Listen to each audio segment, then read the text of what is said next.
小五啊，你也老大不小的了，该找个对象了。你一个女孩子，天天学人家破案，太危险了。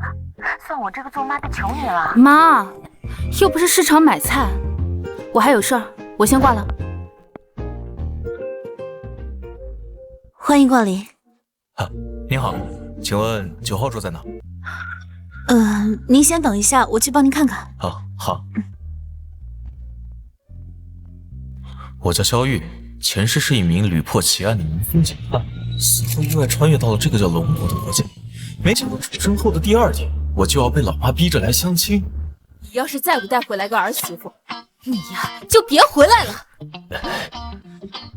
老天爷呀，我才22岁，怎么可能这么早就往婚姻这个坟墓里跳？在那里，9号桌在那里。好，谢谢。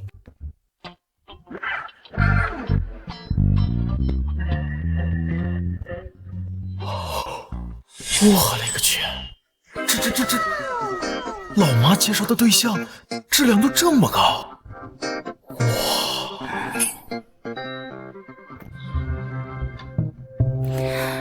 你是谁？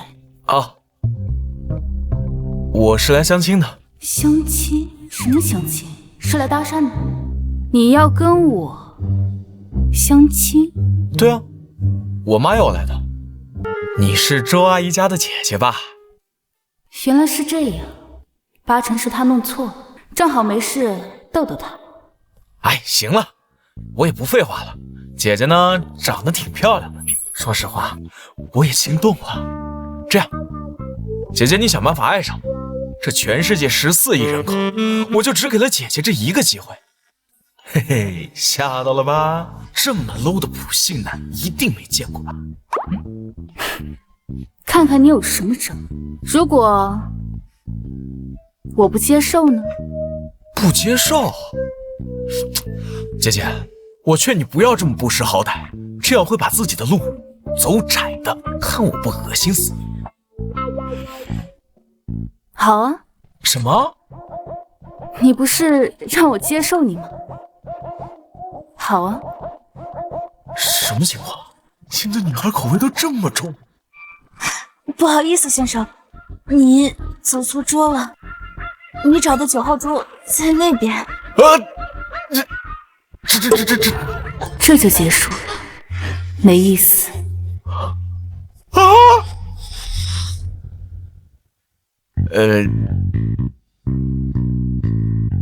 姐姐，我想我们是误会了。误会什么？原来你不是我的相亲对象啊。谁说的？现在是了。我觉得我们不太合适，但是姐姐不要太难过，我们这次短暂的分开，只是为了下次更好的相聚。告辞，太尴尬了，快走。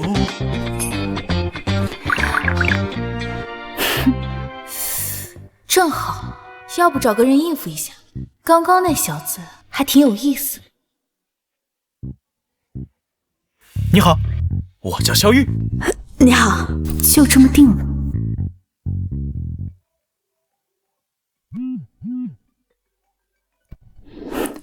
喂，小莫，来大案子了，现在局里人手不够，你赶紧过来帮忙。好，我现在就过去。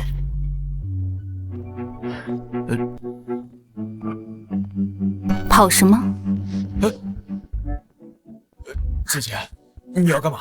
还没有相亲完，你跑什么呀？是，小姐。走。放下来！放下来！放下来！放我下来！放开我！放开我！姐姐，你到底要干嘛？还不知道你是做什么的？肖月，22岁，刚从警校毕业，被分配到了刑侦，明天去报道。新人，新来的那个菜鸟，这么巧？什么这么巧？长话短说，帮我个忙。假装是我男朋友，应付一下我爸妈。啊，那行，这样，等我用到你的时候，你呢也配合我演一场戏。现在你用到我，我就假装你男朋友，平时咱们各忙各的。没问题。哎，姐姐，咱们现在这是去哪儿啊？命案现场。什么？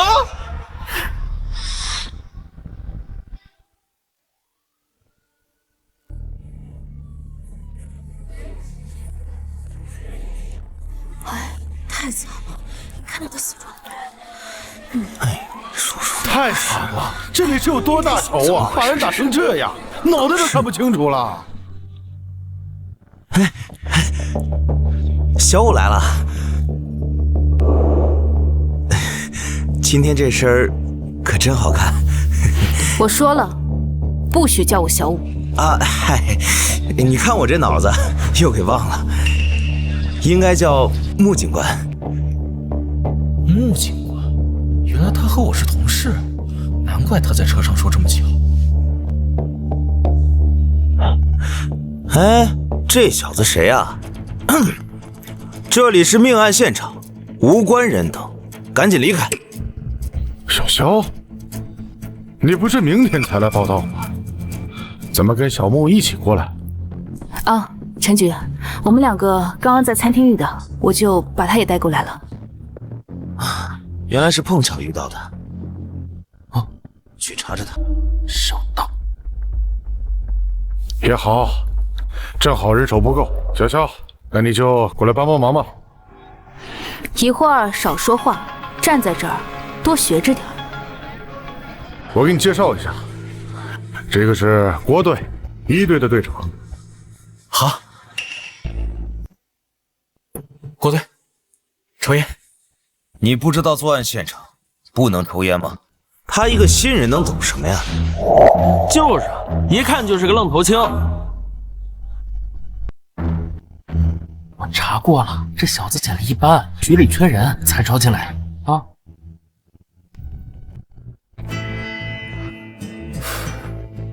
没想到重活一世，又当了警察。看来老天爷铁了心，想让我在这条路上发光发热。现在什么情况？初步推测，死亡时间不超过24小时。死者是工厂的工人，被害人的死因是被钝器击打后脑，导致颅骨碎裂。作案凶器还没找到，疑似是大号扳手、撬棍或是钢条。因为这是一家私人小工厂，这里是他们的临时库房。虽然安有监控，但是都没有开。目前具有作案嫌疑的都是他们工厂的工人，但是根据不断的筛查，大部分人都没有作案时间。目前锁定的2个目标都是女性。马上就要过年了，上级对这个案子非常重视，限期2周破案。地面干净，无拖拽痕迹，物品摆放整齐，周边也没有反抗痕迹。仓库还是身后手机。小子，第一次见到尸体，吓傻了。不对，这不是第一现场。啊！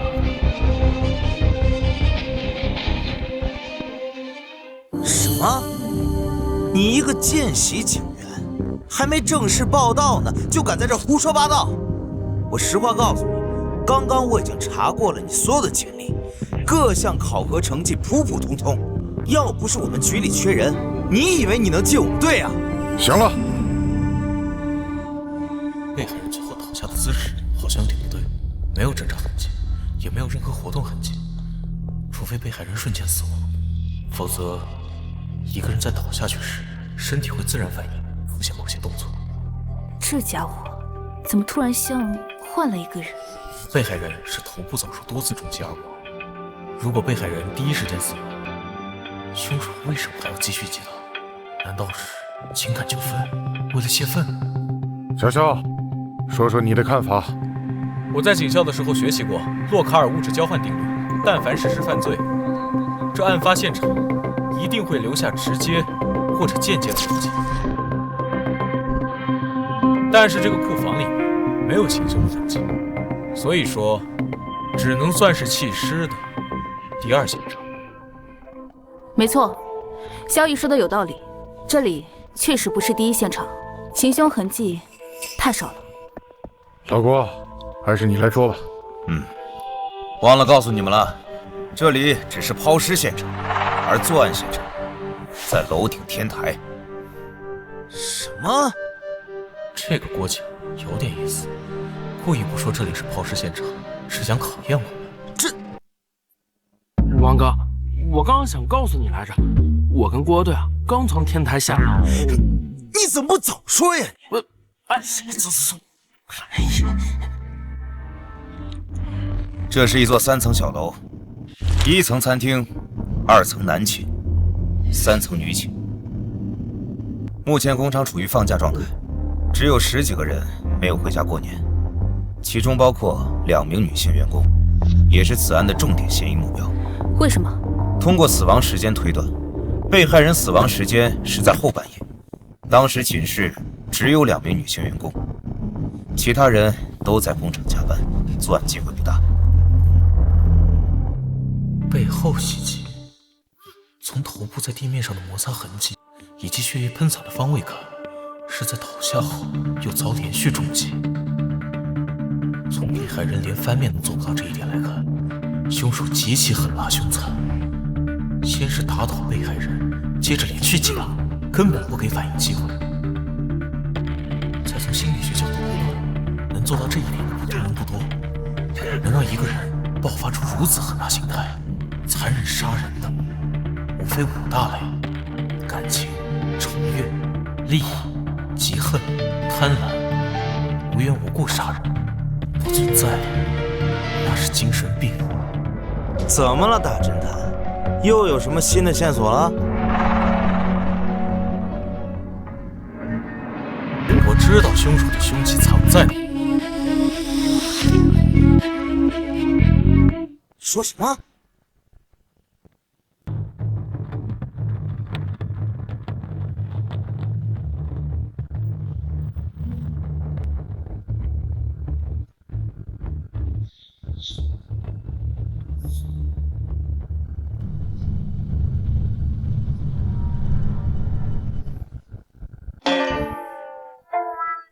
这是凶器？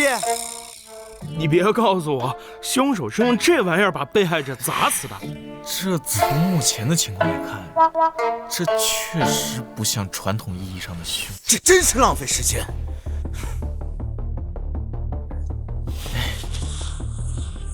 不对呀，难道我找错地方了？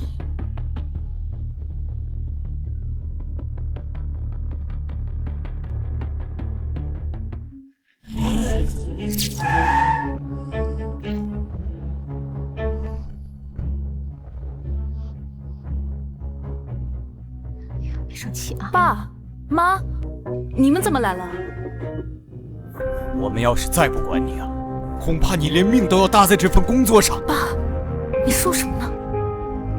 小五啊，你这工作太危险了，你看看这现场多瘆得慌呀！当初你上警校的时候，我就坚决反对。这好不容易分配下来的文职，你说不干就不干了。现在竟还学人家跑到现场来破案，今天不管你说什么，都必须跟我回家。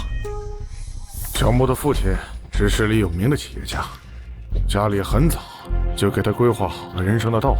可小木这孩子啊，偏偏和其他人不一样，从小就热爱情侦。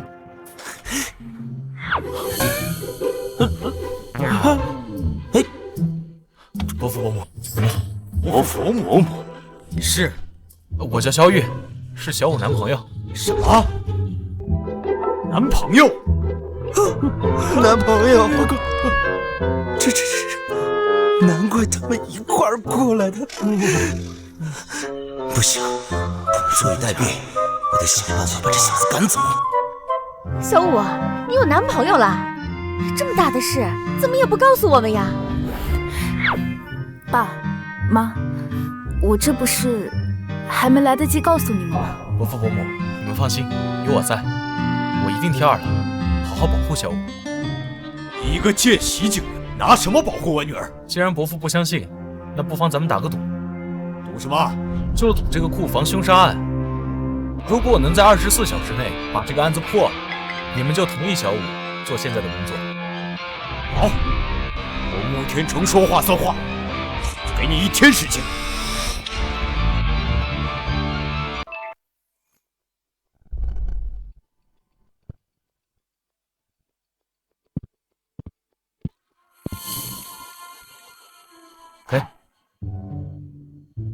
刚才的事情，谢谢你啊。跟我客气什么？咱不是说好了吗？等我需要用到你的时候，你也得配合我演一出戏。可是你太冲动了，这个案子不简单，还有许多线索没有整理出来，想要在24小时之内破案，几乎是不可能的。算了，事到如今，也只能赌一赌了。对了，我不喝饮料，以后让你去便利店帮我带一份咖啡。干什么？今晚不打算睡觉啊？不把这个案子破了，我怎么可能睡得着？行了，别看了，赶紧回去睡觉吧。这个案子交给我。你从凶手行凶挥击利器、击碎被害人头骨的力度来看，一般女性很难做到。假如不是2个女员工杀人，又会是谁？凶手是如何把死去的被害人运到库房的？假设被害人当时在宿舍，有人来找过他才去的天台。能自由进出宿舍的人，一定是工厂内部的人。但是，厂内的车间是有监控的，案发时监控录像显示，期间只有几名员工离开过，但时间绝对不超过半个小时。潜回宿舍找到被害人，带被害人去天台，杀人、陨尸，半个小时绝对不够。难道是？喂，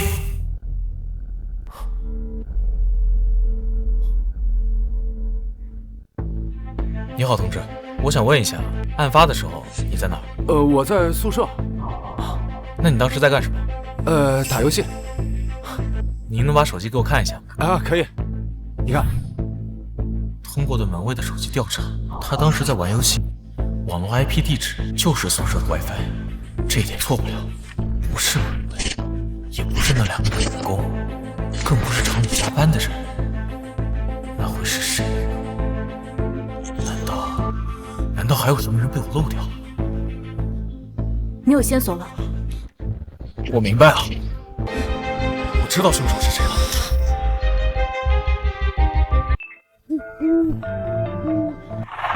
小雨，你发什么神经呢？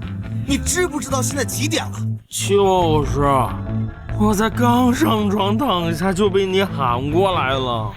是不是有什么线索？你们有没有想过，如果我是凶手，我会用什么样的方式威胁一个人，让他跟我出门去天台？又是什么让我想杀掉他？你是凶手？你说什么胡话呢？杀人总归是需要理由的，能让我如此愤怒的想要杀掉一个人，他肯定是侵犯到了我自身的某种利益。但是以被害人的身份来看，金钱是不可能，只能是情感纠纷。最常见的，伴侣被绿引发凶杀案。你是说凶手被绿了？小雨，你所说的这些都只不过是你的推断罢了，你有什么证据？别急啊，我是来杀人的。你说什么？什么？我在杀人之前，我肯定会布一个周密的计划。那么，我肯定会提前藏损凶器。我之前没有找到凶器，那是因为被凶手这个摆的水缸给误导了。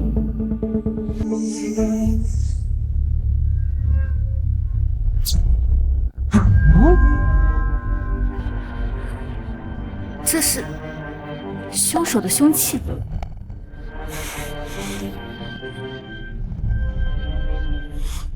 小雨，你该不会是提前放了一个扳手在这儿，故意糊弄我吧？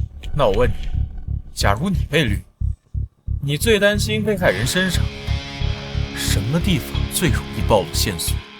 你小子，你说谁被绿了？小王，哥哥，这么激动干什么？小小只是在推断案情。我看这小子就诚心针对我。小雨，你继续说。换句话说，有什么信息是警察很难注意到的，不容易掌握的？话语、身份、着装、手机、家人，不，都不是，这些都容易掌握，除了情感。你到底想说什么？之前这些我都已经猜到了，但是被我忽略了。把凶器留在凶杀现场，在心理学上是想把有关的东西都留在过去，让内心重新开始，所以动机肯定是情感。你是说被害人还有第二部手机？没错，所以我怀疑他有第二部手机。这个手机呢，跟工厂内部的某个人有关系。被害人不想被别人发现他和那个女人的一切。我怀疑那个女人可能比较有钱，又或者凶手比较有钱。这一点从被害人行李箱发现的一些奢侈品可以看出来。只要找到了那个女人，就可以找到凶手。那你这说了半天，你不还是不知道凶手是谁吗？不，我已经知道凶手是谁。我在等一个电话，等电话来了，就能立刻实施抓捕。什么电话？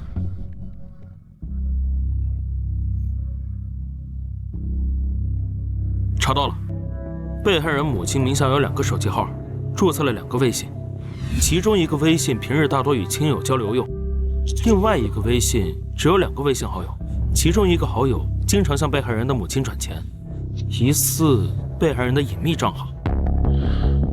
注册人的信息呢？注册人是王哥，我算是明白了，这小子就是昨天一时冲动和人打了赌，自己又没本事破案，拉着我们一块儿在这受罪呢。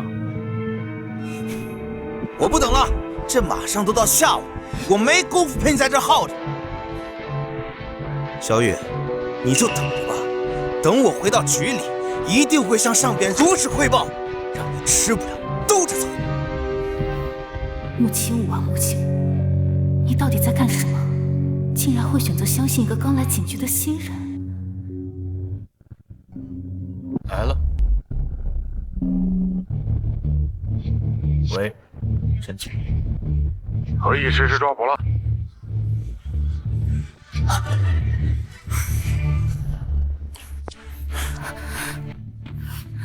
小雨，你确定凶手在这里吗？确定。我警告你小子，要是里面的人不是凶手的话，就完蛋了。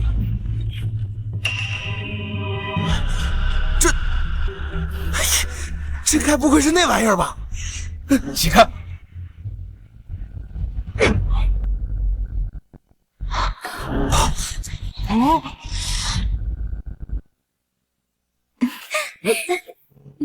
好看吗？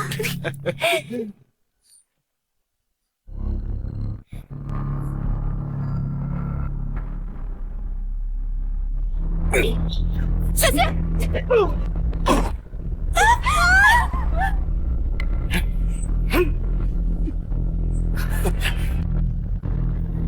站住！别跑！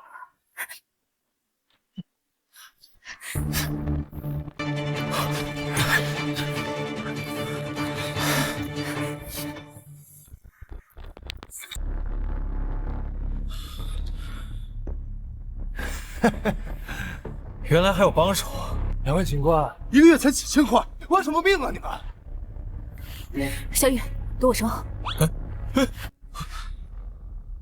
真是丢人啊！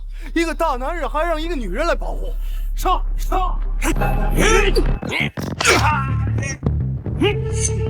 废！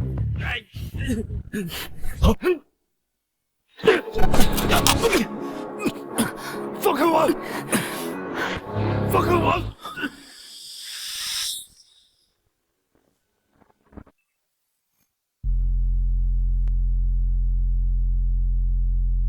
要见我？见习警员，小子身手不错。董景贤曾经上过警校，因为一些原因没有当上警察。可能老天爷也知道我这种人不配当警察。你想知道什么？你是怎么怀疑上我的？我们查到被害人有2部手机，其中1部正是他和他的情妇秘密联系用的。注册人的信息呢？注册人是左红玉，34岁，本地人，已婚，是被害人所在工厂的老板娘。当你们出现的那一刻，我就知道我死定了。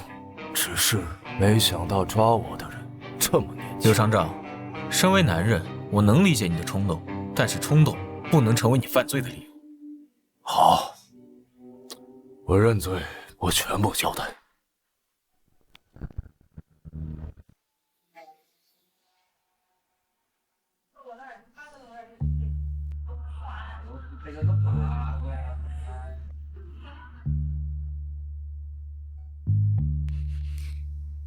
我听郭队说了，这个案子你表现不错，最多1个星期就能转正。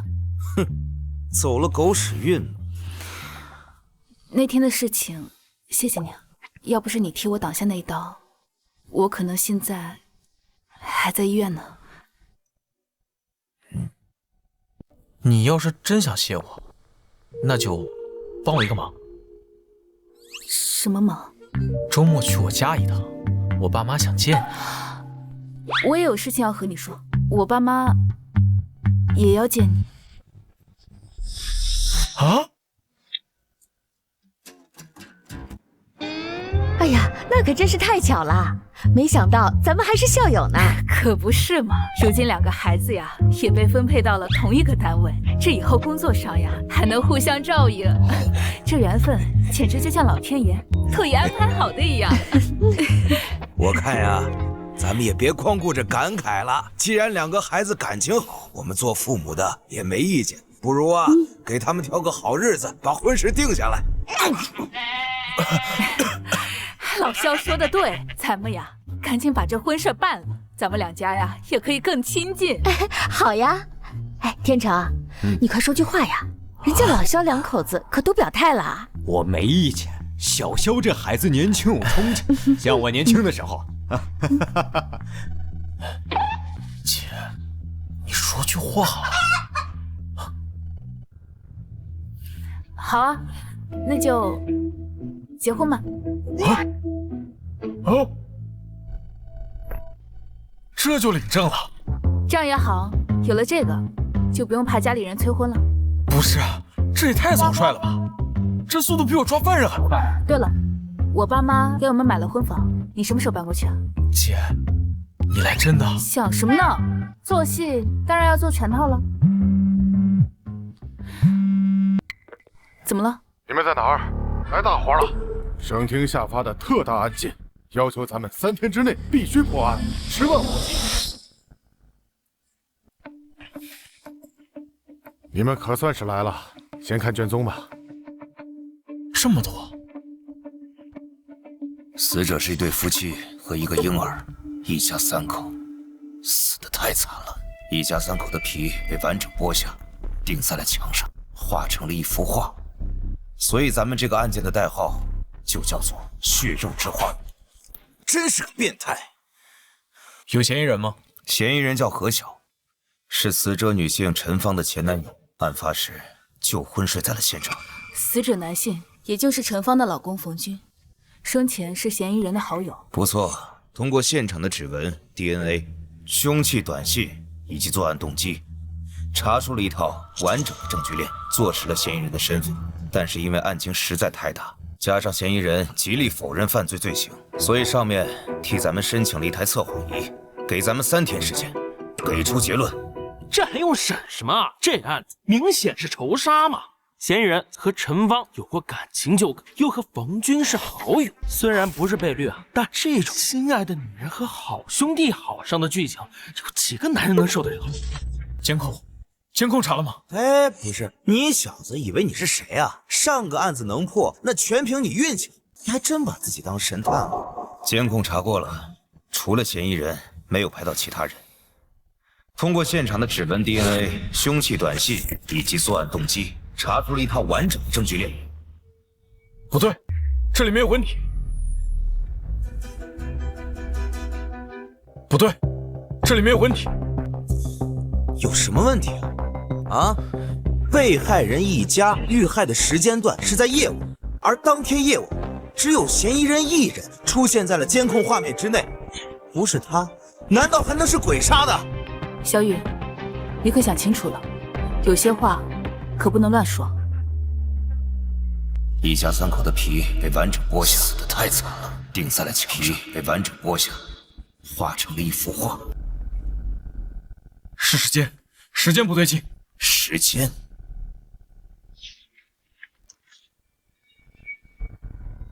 18号晚上10点39分，嫌疑人离开家门；11点05分，抵达被害人家中。嫌疑人被抓捕的时间是20号的早上8点35分，总时间为33小时56分，不到34个小时。哪怕这3名被害人一动不动地被嫌疑人杀害，脱掉被害人的衣服需要时间，给被害人放血需要时间，这剥下一张完整的皮需要时间，还是3张皮，剔肉，把人皮钉在墙壁上，最后是作画。以现场那些工具来看，就算是由专业的屠夫也做不到，而且33个小时绝对不够。说的这么肯定，搞得好像你杀过人一样。我反正是不觉得时间上面有什么问题。我倒是觉得有道理。别忘了，凶手还把人骨磨成了粉，没有专业的粉碎工具是不可能办得到的。怎么不可能啊？那万一凶手提前准备好了什么特殊的药水，那也说不定啊。哎，不是，你小子那眼神是什么意思啊？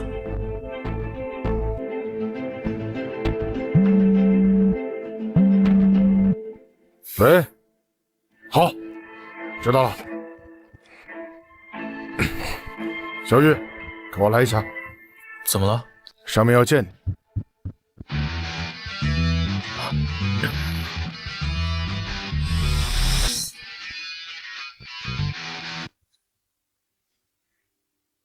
见到上级时，不用我教你怎么做吧？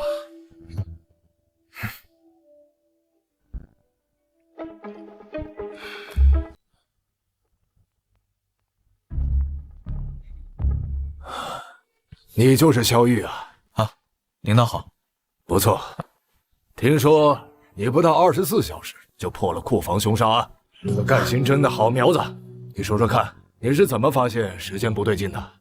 卷宗做得很详细，但做卷宗的人个人观念比较强，着重于证物和过程，所以容易产生误导性，会让检查人员忽略时间的重要性。而且还有一个很大的疑点。什么疑点？难道没有人想过，会是什么样的心理素质，做下那么变态的凶案之后，还能在案发现场堂而皇之的睡觉，等着我们去抓？不错，头脑冷静。你们两个觉得怎么样？进专案组吧。我没意见。专案组，小乔，这可是千载难逢的好机会。专案组里都是本省的精英，能进去那是对你的能力极大的肯定啊。前世我花了3年的时间才进入专案组，没想到这一世仅凭一个案件就让我提前走到了这里。领导，我愿意加入专案组，但是我有个要求。什么要求？什么要求？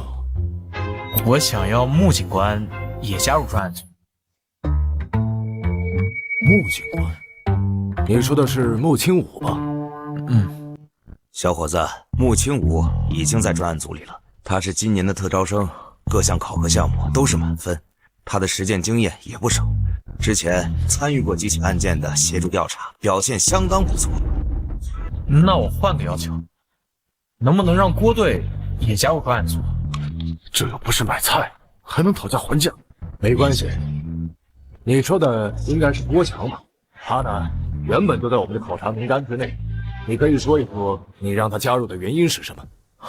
郭队有着丰富的刑侦经验，在之前的库房杀人案中，是他整理的卷宗。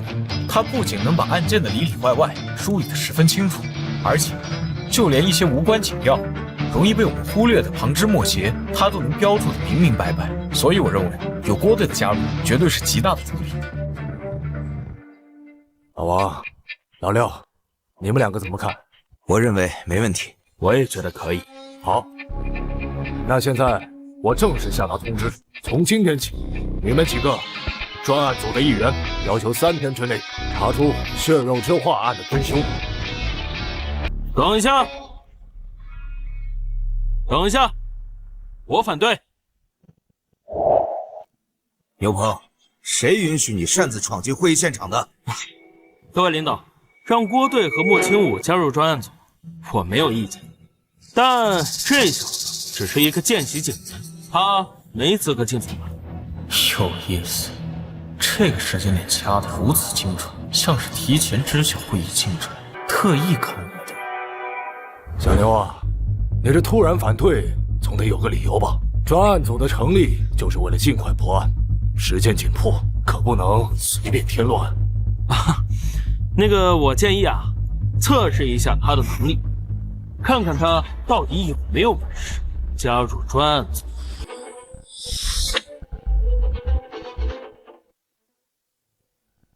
陈局，这位就是牛鹏。不错，他就是本省的明星警探牛鹏。早在警校的时候，他就携手本市，破获了多起诱案。2年前那起轰动全国的连环纵火案，他只花了1个星期的时间就抓住了罪犯，可以说他就是未来的警界之星。来，萧玉，你的运气用完了，看你这次怎么下台。赵队长，我觉得这不公平。牛鹏和萧玉虽然年纪相仿，但是牛鹏在警校的时候有丰富的探案经验，让牛鹏给萧玉出题，分明是存心刁难。小肖啊，你要是不想接受这个测试的话，可以不用勉强。没关系，其实我也好奇，像牛警探这么优秀的前辈，会用什么样的题目来考验我？小雨，你太冲动。哎，那不一定是坏事。牛鹏说的对，以萧玉的资历进入专案组，一定会有很多人不服。但如果萧玉通过了测试，那就是凭实力堵住了所有人的嘴。哼，就凭他。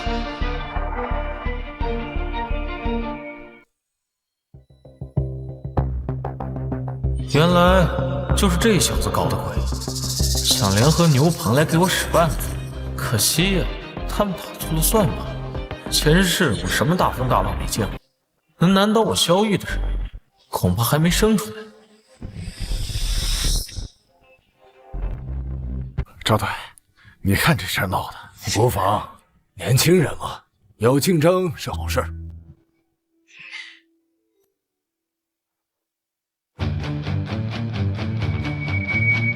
这里是10张照片，给你1分钟的时间，找出本案的嫌疑人。牛鹏，你什么意思啊？你这不是故意刁难人吗？卷宗里记载的嫌疑人只是一些基本信息，仅凭这些，怎么可能判断一个人长什么样子？况且你只给了1分钟，这根本就是不可能完成的任务。哦，是吗？想认输的话也可以，只要你当着大家的面承认自己没有能力进入专案组，以后啊别想打这个主意了。那么测试啊就不用继续了。既然萧神探没有意见，那我们的测试就开始了。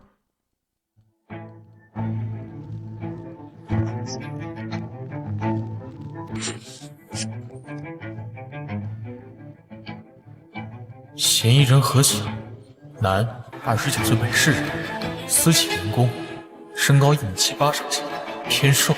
卷宗上的信息只有这么多。第1张照片，身材过于魁梧，明显不符合条件。第2张照片，人倒是挺瘦，可身高目测只有1.7米出头。第3张照片，身高和体型都合适，但皮肤略显粗糙，与描述不符。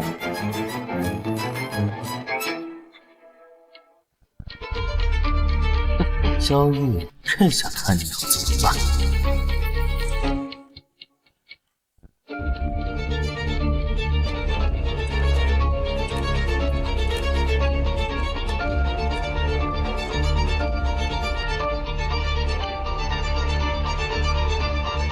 时间到，怎么样，大侦探，找到嫌疑人了？完了！哎呀，这1分钟时间过得倒是挺快，这一眨眼的功夫就过完了。小玉啊，劝服输啊，别在这死撑着，不要浪费我们大家的时间，我们还要去破案。别着急嘛，谁说我输了？好，都到这个份上了，还嘴硬？那你说，嫌疑人在哪里？嫌疑人就在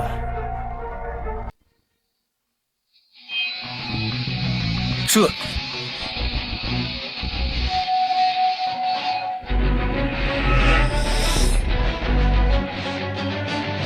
萧月，你开什么玩笑呢？你找不出来嫌疑人也就算了，竟然还敢整牛警官！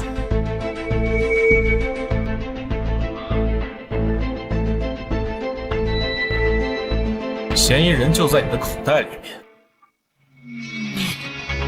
你怎么知道的？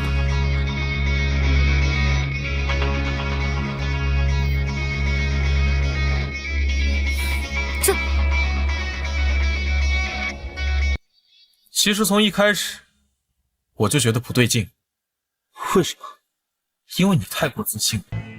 如果我瞎猜，在这10张照片里，猜中的概率也有1/10。但是你却丝毫不在意，却有意无意地看向自己的口袋。所以我确信，嫌疑人的照片就在你的口袋里。刘警官，怎么样？你还有什么话可说？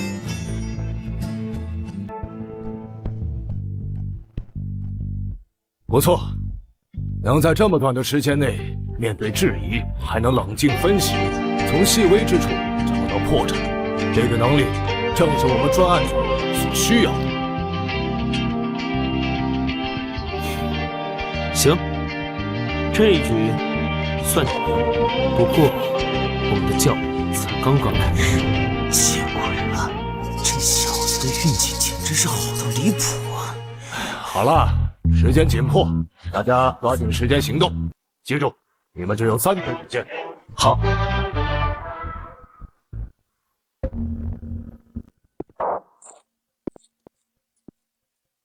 现场在6楼，没有电梯，需要徒步。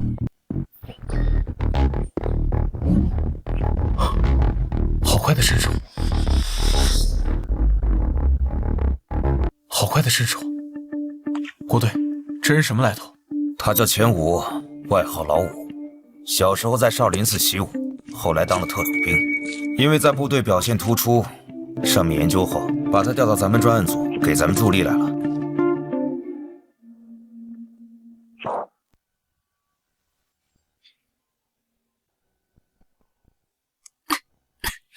不行，味道太大了。这面墙已经经过处理了，上面的画是用油漆重新画过的，味道没想到还这么重。可以啊，按理说警校刚毕业的见习警员应该没见过这种场面吧？五哥，我在警校的时候专攻尸检，尸体我可见过不少。这画的是地狱之门。地狱之门在西方文化里象征着生与死的界限，是罪恶灵魂坠入无尽痛苦的入口。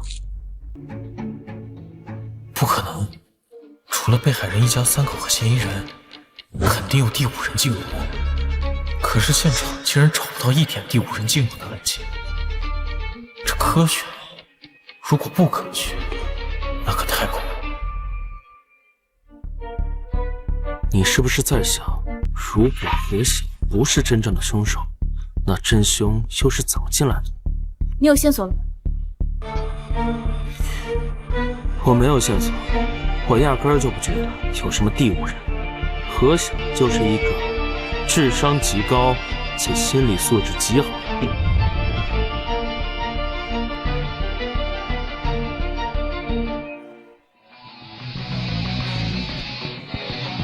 原来是这么进入被害人家人。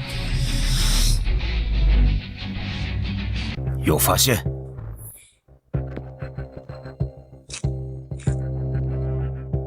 这寻常人还真注意不到，差点被蒙过去了。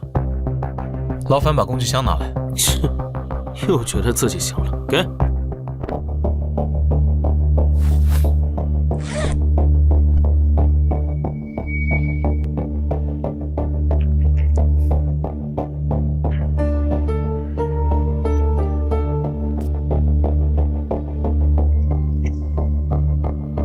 这是小雨，你耍我？这就是你找的线索？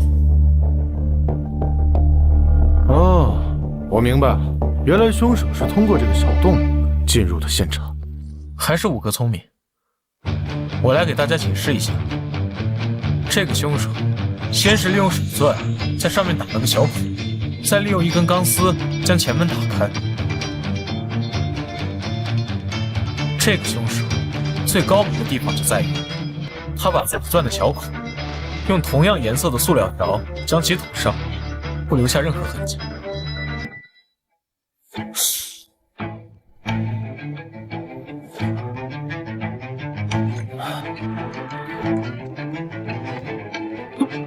真的能打开？不愧是省里挑选的精英，只用看一遍就能够完整复制凶手开锁的手法。牛警官不错呀，有当罪犯的潜质。少在这说这些没有用的，你也不过是运气好罢了。我承认，现场确实有第五人存在的可能，但我们现在缺少更多的证据，仅凭这一个小洞远远不够。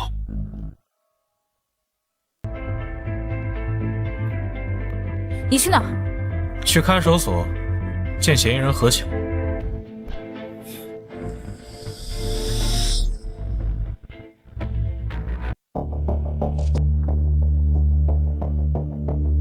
警察同志，我是被冤枉的。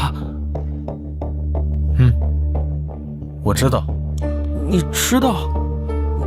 知道？那你们还不赶紧把我放了？何晓，你别激动，我们现在还处于调查阶段。虽然你声称自己是被冤枉的，但案件存在诸多疑点，我们需要调查来进一步的核实情况。哦，那你们有什么想问的？你问吧。这次的案件，受害人有3人，男被害人是你的好朋友，女被害人是你的前女友。在你去被害人家里之前，你应该收到前女友发来的短信，短信的内容是：何巧，你不是想知道我为什么跟了大军吗？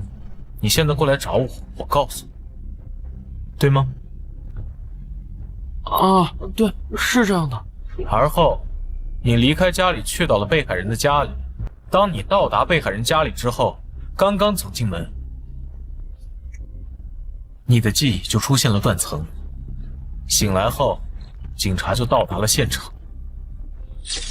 对，是的，警官同志，是这样的，我是被冤枉的，你们要相信我，我进去都被吓坏了。一个正常人能睡33个小时，迷药或者是其他药物。很奇怪的是，通过化验血液，也没有发现在嫌疑人身上找到任何使用药物的痕迹。如果真的有一名凶手对嫌疑人做了什么，他又是通过何种手段，或者说是嫌疑人自己身体有问题，通过对其身体的检查和过去病历史的调查，嫌疑人的身体很健康，又是有一段时间是精神上有问题，但是很快被治愈。我认为破案的关键在于找到凶手的凶器，能把人骨磨成粉末，一般的工具肯定做不到。现在太晚了，明天吧。明天我们去现场再好好看看。行了，都早点休息吧，我们明天继续。带走。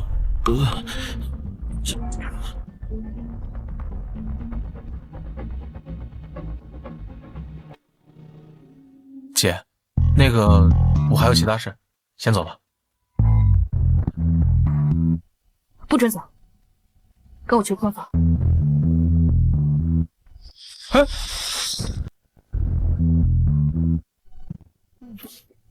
哎，小肖来啦！阿姨好。哎呦，累坏了吧？陈管家，快去把我炖的汤拿出来。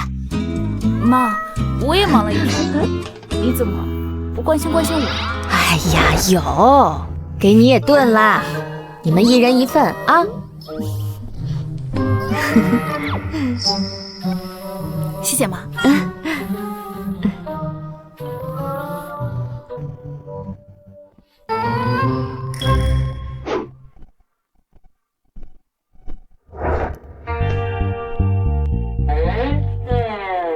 姐，我们今天真的要2个人同睡一间房啊？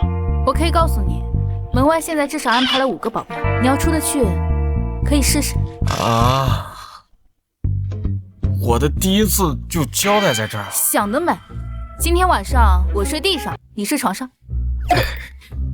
今天晚上我睡床上，你睡地上。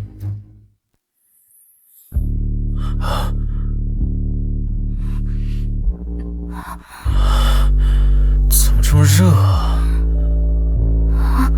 不对，你妈炖的汤有问题吧？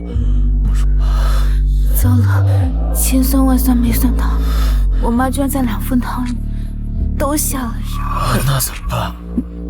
门外现在有人守着，我们出不去啊。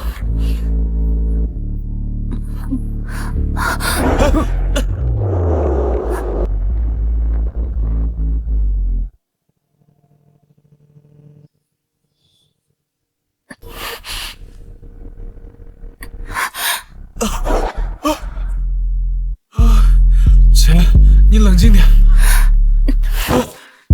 你在这样，我可控制不了自己了。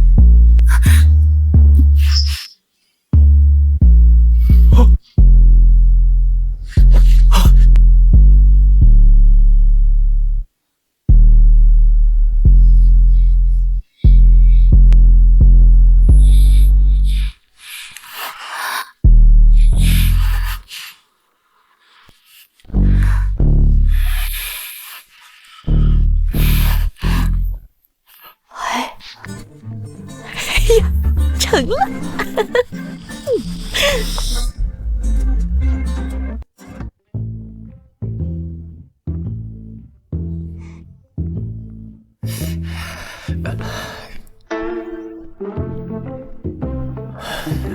哎，小肖，你黑眼圈咋这么重啊？昨晚没休息好？哦，没事，我跟你们说，以后可千万别乱喝汤，不然的话容易肾亏。好了，别说了，人都齐了，咱们去现场吧。等一下，别着急，我想看一下监控。哎，这俩人什么情况啊？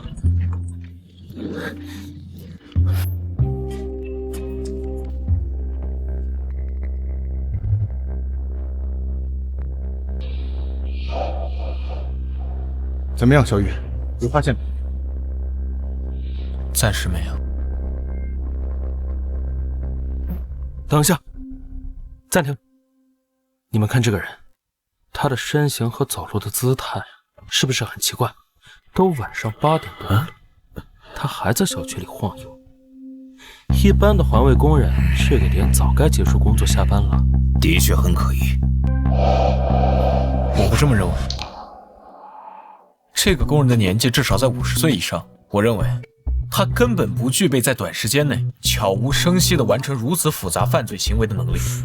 肖月，你是不是在嫉妒我？我这么快就锁定嫌疑人了，是不是怕我抢了你的功劳？牛警官，我只是就事论事。你要是真的觉得他有问题，你就去查他好了。好，那咱们打个赌，要是我查出这个环卫工人就是凶手，你就得把这身衣服脱了。没问题。好，愿意跟我去查这个人的，跟我走。我跟你去。小肖，你可别多想啊！我也是觉得这个环卫工人很可疑。没关系，我理解。咱们都是为了破案，你们觉得这个环卫工人有问题，你们就去查。我这边呢，也会从其他方面入手，咱们分头行动。好，我们走。走。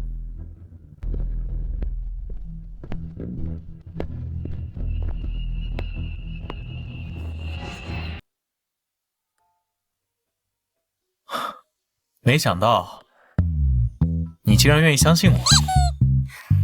你少自作多情，我不是相信你，我是看你一个人怪可怜的，所以留下来帮帮你。好吧，无论如何，谢谢你愿意留下来。那我们现在去哪儿？再去一次现场。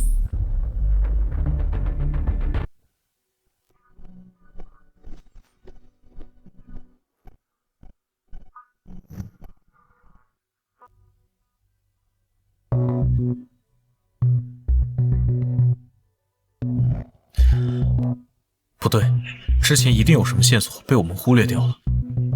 如果我是凶手，我要策划这起有预谋的变态杀人案，需要什么步骤呢？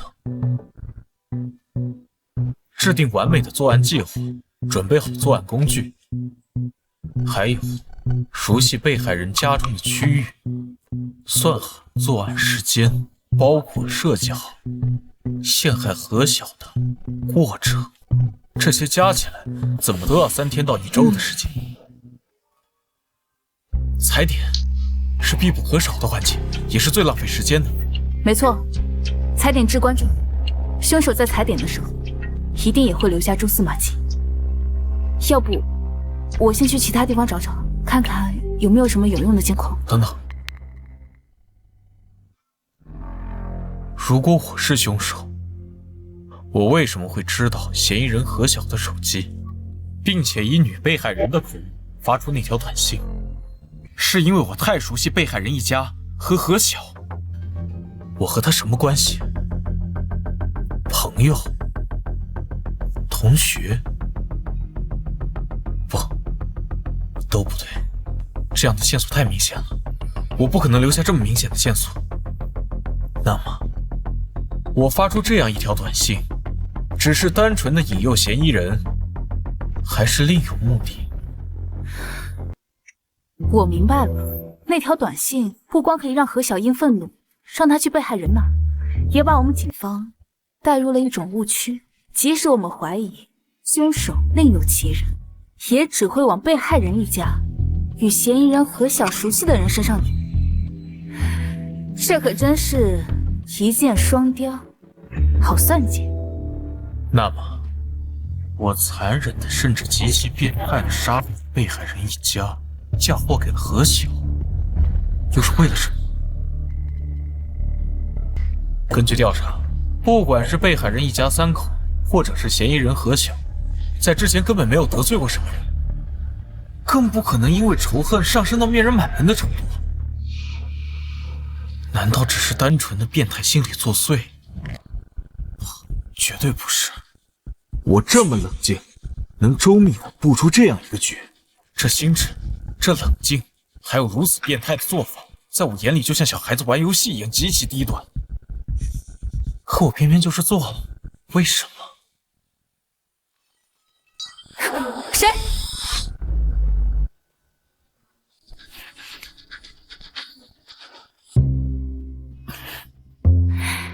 原来是你这个小家伙。去吧。怎么了？是一只猫。猫？怎么样？有线索吗？这条路走不通。既然走不通，那就从作案工具开始。杀人工具、剥皮工具、碎骨工具、烘干工具、磨粉工具。虽说被害人家里的工具的确可以做到，但是在33小时之内绝对不可能完成，所以一定还有其他的工具。这么多工具会很重，在我杀人、毁尸、作画后，势必会精疲力尽，又怎么可能一下子带走这么多工具？如果把它留下来，一定会给警方留下线索。不，我不一定要带走他们，我只需要把他们藏在警方不会发现、不会注意、不会轻易想到的地方。难道是小区的化粪池？不对，那么多东西，如果拿出去，肯定很容易被小区监控拍到。到底会是什么地方呢？猫喜欢攀爬，在黑暗中行动自如，常常出没于一些隐秘的角落。我知道了，凶器就在这里。走，通知陈局。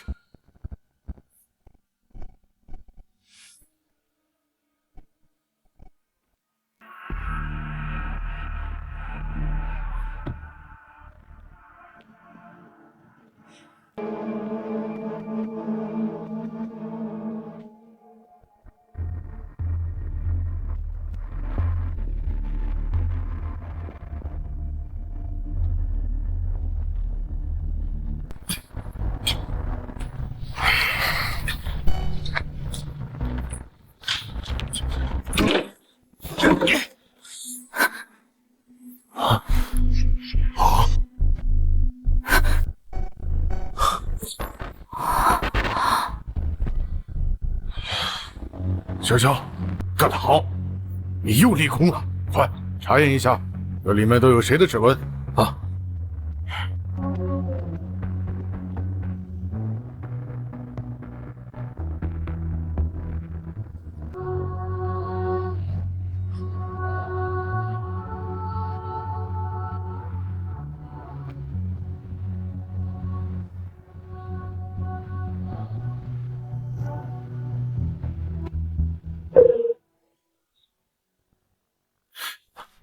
陈局，验出来了，这上面的指纹除了嫌疑人何小的以外，还有几枚属于小区的环卫工人张浩发。这怎么可能？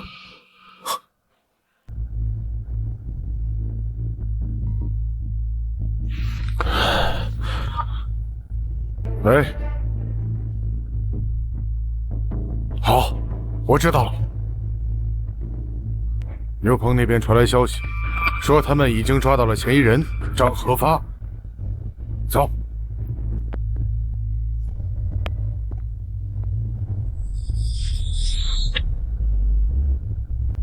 警官，你抓错人了，我啥子坏事都没干，你咋个把我抓到这里来了？原来是老乡哦，那都好说。张护法，你莫在这儿去揪钻空子了。我们掌握的那个证据啥子的都够了，你现在老老实实的把事情交代了，还可以弄个宽大处理。啥子证据哦？你莫冤枉我噻！你不要冤枉好人噻！来，那个东西是不是你的？他啷个无端端的跑到现场去了？给我说一下。这个确实是我的，前段时间不小心弄丢了，不晓得是哪个捡到的，拿到那个地方去，想整我噻。哼，来，18号的晚上，你早早的都下班了。你又啷个跑到那个被害人的小区附近去转悠噻？监控那拍得清清楚楚的，你给我解释一下是啷个回事？说，我是路过那里去看一个朋友。对的，就是看朋友。看朋友？哪个朋友叫什么名字？住在哪一栋哪个单元？我们随时可以去核实。张和发，我提醒你一句，你现在是一起特大灭门案的嫌疑人，一旦罪名坐实，是会被判死刑的。算了，我跟你说实话嘛，我是想去偷电缆的。啥？你想跑去偷电缆？前段时间我手头紧得很，又欠了一屁股男债，催债的天天打电话找我，催得我脑壳痛，确实没得办法，就听别个说那个小区附近有电缆，我倒想去偷点，卖点钱。把这个看看都。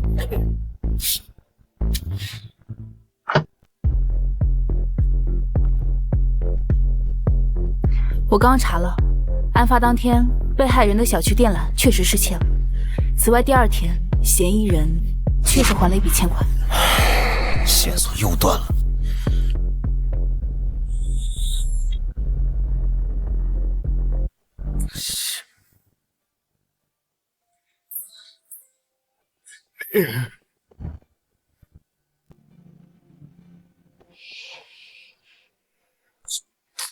凶手到底是谁呀？难不成真的有一个看不见的凶手存在？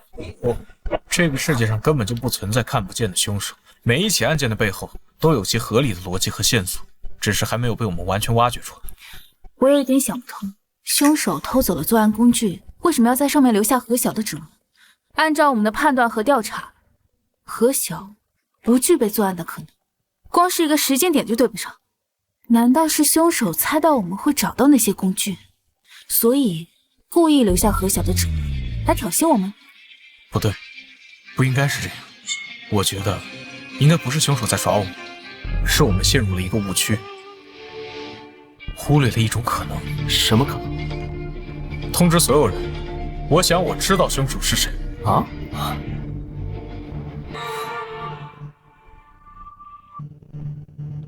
走。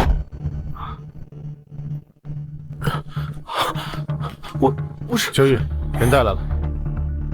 小雨，你什么意思啊？把我们叫到一起，还让钱我把何晓给带来了。小肖，你就别卖关子了，凶手到底是谁？之前我们都陷入了一个误区，谁说最不可能作案的犯罪嫌疑人就一定不是凶手？什么？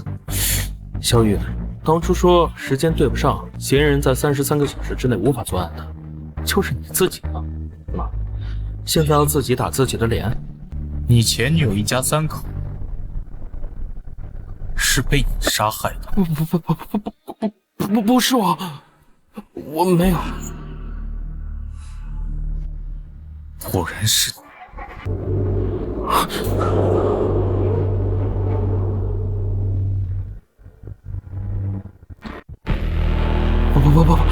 不可能是我怎么会做出那种事？我告诉你，我觉得人的确是你杀的，灭门惨案是你做的，但现在的你是无辜的。小雨，你到底在开什么玩笑？到底怎么回事？我之前看过一起案件，犯罪嫌疑人是一名多重人格患者，又称之为多重人格障碍。嫌疑人的多重人格均有其独特的体验、知觉、构想模式。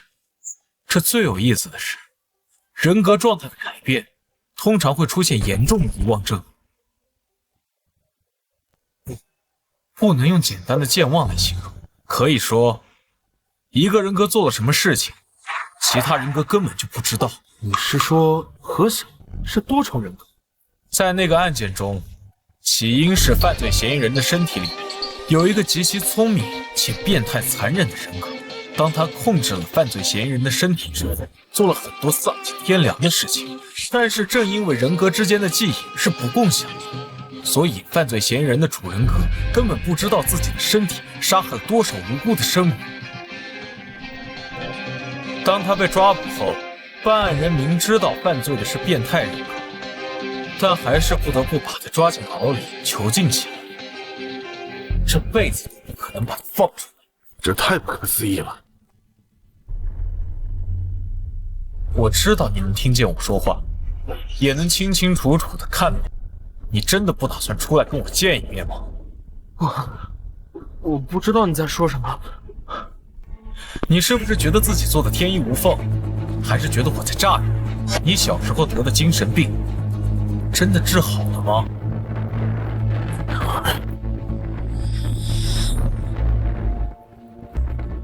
我不知道你为什么小时候没有被确诊为多重人格，但你的患病史就摆在那儿。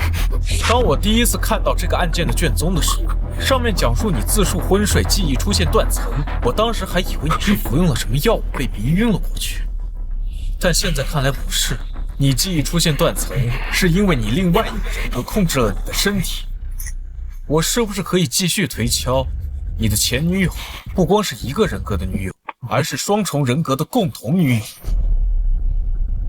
如果是正常分手，我想应该不会这么怀恨在心，正常人不会做到这个地步。所以这就说明了，你的身体的那个人格是一个极其聪明且变态残忍、心理扭曲的，对吗？小雨，你这么推理，有什么证据吗？证据？其实我也差点被他骗了过去。是他这双手出卖了他。当我第一次提审他的时候，他尽管情绪十分激动，但他的手却稳得出奇，没有一点普通人在那种情况下该有的颤抖或者慌乱。但是这一次，他的手抖得格外的厉害，所以就足以证明当时主导他身体的是那个心理扭曲、有着极强自控力的另外一个人。如果我没猜错的话，那段时间因为那个人格苏醒，一直控制着他的身体。当他找到自己的前女友，发现自己的前女友不光跟自己分手，还要跟自己的好友结婚生子，等同于背叛，所以他忍受不了。于是那段时间，他就一直控制着犯罪嫌疑人的身体，策划着这起案件，计划着如何杀人。因为心理扭曲，他不光要杀了自己的前女友，还要杀了她的老公和孩子。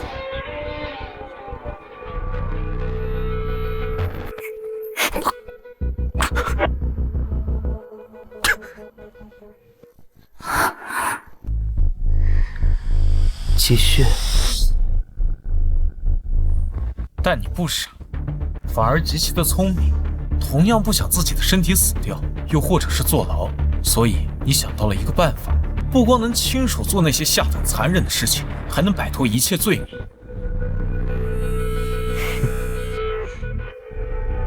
还有吗？当然，我想被害人一家3口其实是在那33小时之前被杀害的。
你说什么？那个时间段的前一天，邻居们听到被害人家中传出一些噪音，都以为是装修。而碎尸，一是为了泄愤，二是为了掩盖死亡时间。因为没有完整或者少部分的尸体，法医只能检测出大概范围的死亡时间。等你杀害了被害人一家3口之后，才用被害人的手机给自己发了短信。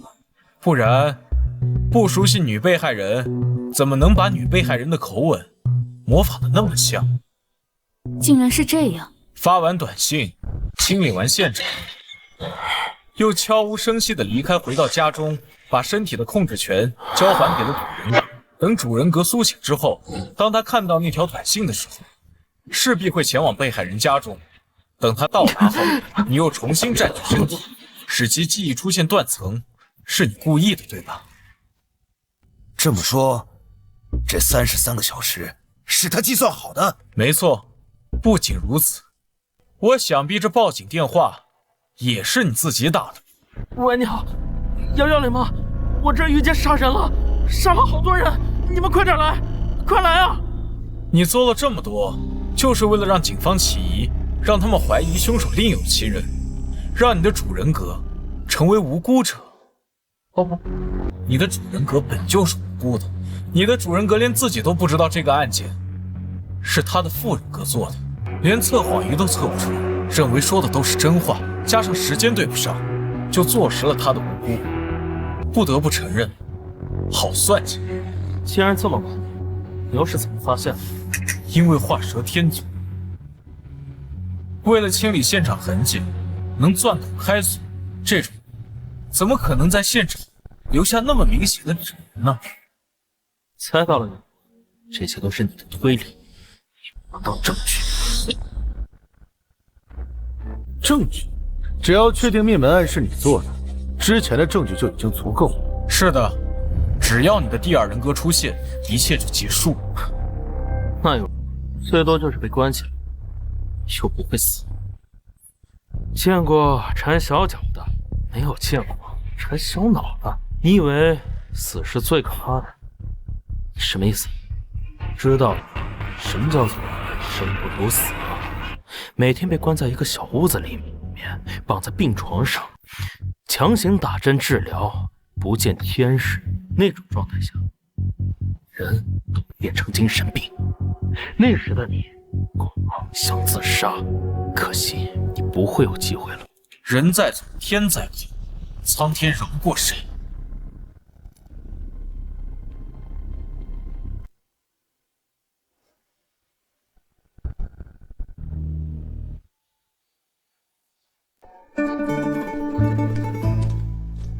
小玉，哎，干得不错，批文下来了，你快看看吧。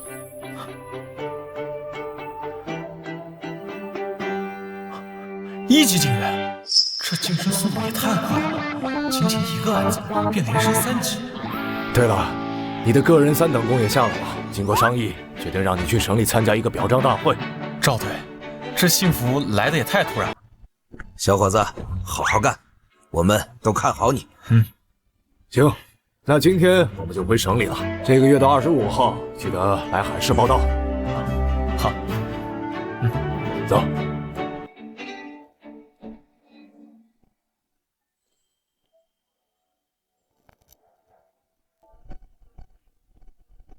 小玉啊，我和钱武要回省里了，这次的灭门案算你赢。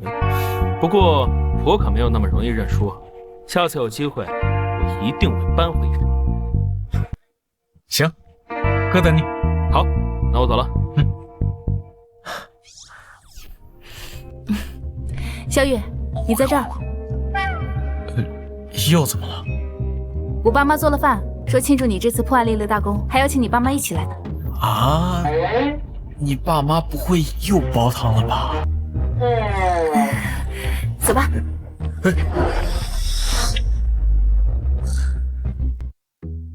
哎呀，我早就说了，小肖这孩子不错，有前途。你看，这才几天的时间，就升到了1级警员。庆下功，过奖了。我们家肖玉能够破案立功，那少不了小武的从旁协助。有句老话说得好，叫男女搭配，效率翻倍。老肖说的对，小武这孩子呀，我也是越看越喜欢。我就说这婚结对了吧？是，来，小肖，别愣着，喝点汤啊。来，妈，你这汤我可不敢喝。上次喝了你炖的汤，我跟小武一晚上没睡好。你看这孩子，那上次那个是这汤太补了，你这身体啊一下子承受不住。这次我特意调整了这个配方，这次肯定不会再有上次那种情况的啊。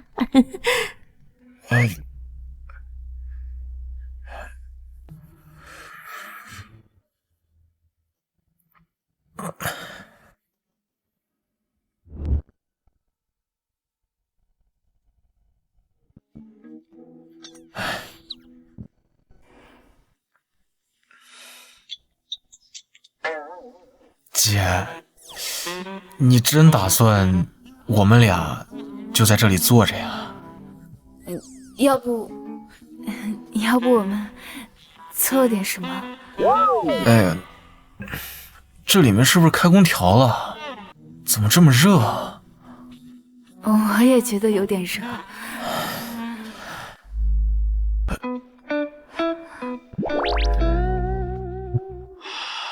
I've been thinking of it all.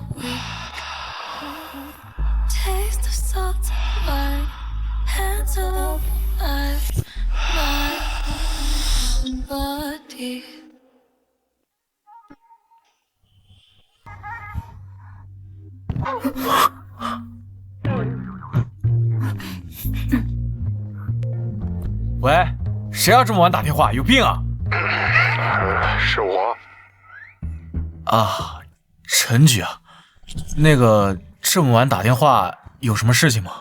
是这样的，城北那边发生了一起盗尸案，已经有1个多月了，毫无进展，上面非常的生气，想让你接手看看。啊，好，我马上过来。走，陈局叫我们。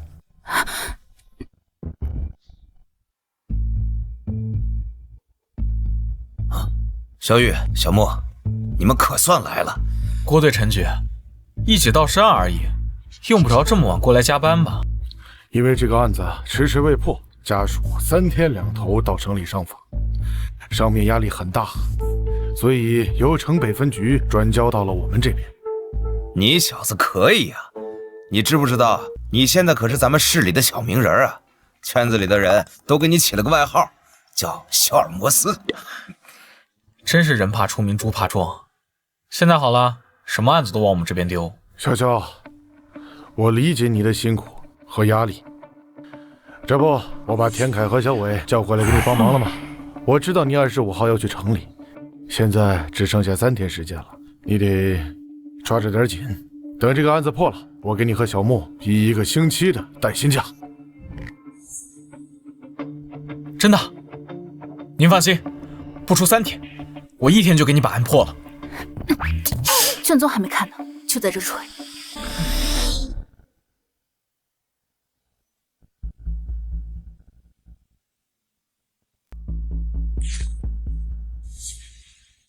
王哥，啊，这卷宗是你整理的？没错，你放心，虽然之前呢，我确实看你有些不顺眼，但是我这个人公私分明，这些卷宗我都是按照最高的标准整理的，里面的每一处细节我也都抠得死死的。那就好。这上面说，死者出车祸因抢救无效身亡，后开完死亡证明，准备移送火葬场进行火化。这整套流程下来，基本没有什么问题。但这巧的是，死者的儿子是学医学的，他在给自己父亲更换骨灰坛的时候，发现颜色不对，结果通过化验，死者儿子发现其父亲的骨灰被换成了猪骨灰。是的，因为死者家属发现死者遗体可能在火化时被调包，是半年之后，火葬场方拒不承认，反过来起诉死者家属，敲诈勒索。这要怎么查？火葬场有监控，但火化过程没有啊。盗尸，一些特定机构的确存在猪骨尸体现象，虽然价格很高，但都是正规渠道。要么死者是那种无亲无故之人，要么死者家属同意把遗体捐赠，国家会给予补偿。还有一种，一个人生前自愿捐赠遗体。除了这些，倒卖尸体涉及利益交易，都是犯罪。走，去家属家一趟。走走啊！这么晚了，要不等明天？少废话吧，赶紧走。哎呀，等等我，等等我！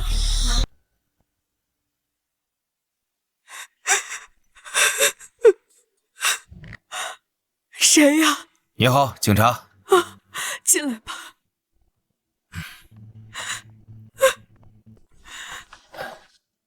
你好，警察。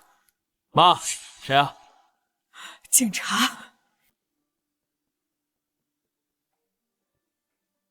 不是，你们还来做什么？是这样的，关于你父亲遗体的案子，还有几个小问题，我们需要再核实一下。那你们坐。哎，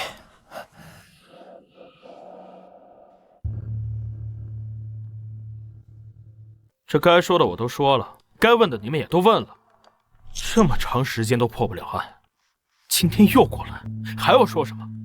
警官啊，这个案子还有希望吗？这个世界上就没有永远破不了的案子，只是还没有找到线索。但是在这之前，我们需要相互信任和配合，否则这个案子根本就查不了。好，要我们怎么配合？我有2个问题，想要请你回答一下。第一个问题，你为什么想给自己父亲的骨灰换骨灰坛。一开始，父亲的骨灰盒质量出现问题，出现了裂痕，想换一个好一点的骨灰盒。第二个问题，一般人可做不出来给自己的亲人骨灰化验，你当时是怎么想？我是学医的，说来也巧，当年老师教过人类骨骼和动物骨骼密度，以及火化后所呈现的状态。人的骨骼密度跟动物骨骼密度是不一样的，这个你一定要区分开来，明白了吗？哦，知道了，老师。当时给父亲倒骨灰时，一开始没在意，后面发现骨灰颜色太深，焚烧后的骨渣和老师当年说的人类骨骼不相符，我觉得父亲的骨灰可能出了问题。后面是经过我妈同意，带着骨灰去了学校，专门请了一位讲师进行化验。老师，这是我父亲的骨灰，他焚烧后的骨渣状态和您当年说的人类骨骼密度不相符，想请您帮我做个实验。好。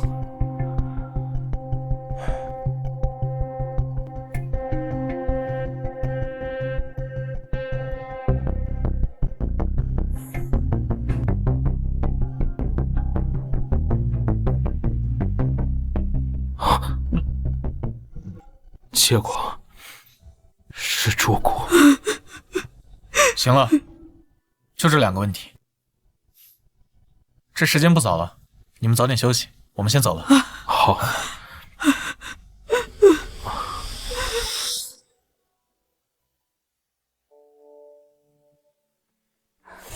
怎么样？从面部表情来看，刘建章没有说谎。行了，都回去睡觉吧。再这么熬下去，咱们都得成国宝了。哎，对了，郭队，火葬场几点下班？啥？你不会想现在去火葬场吧？这个点应该下班了，但肯定有值夜班的人在。行，那咱们现在出发，去火葬场。走。啊！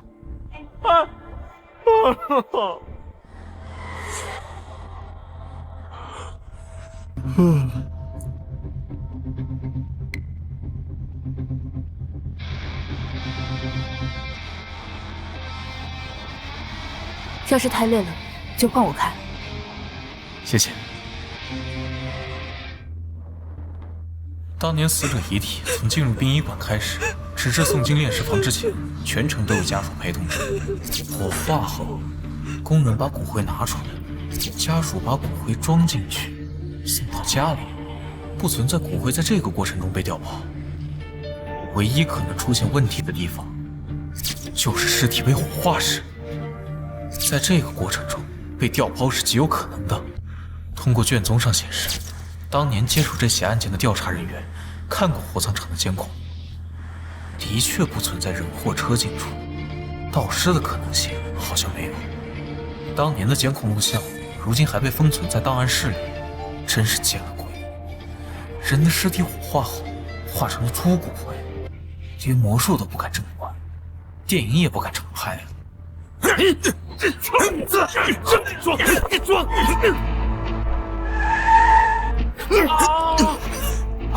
萧月，你怎么开车的？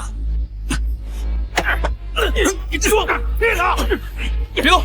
警察！别动！警察！小子，就你吓唬谁呢？就你还警察？干什么？为什么殴打他人？警察了不起啊！哼，古惑仔看多了是吧？敢怼警察，都给我双手抱头蹲下！蹲你妈蹲！上！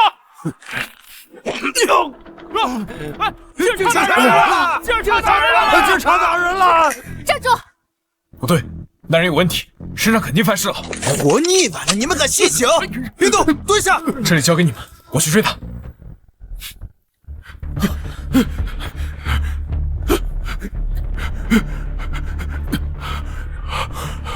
妈的，真倒霉，居然遇见了警察！你觉得你逃到这儿，能逃得出去吗？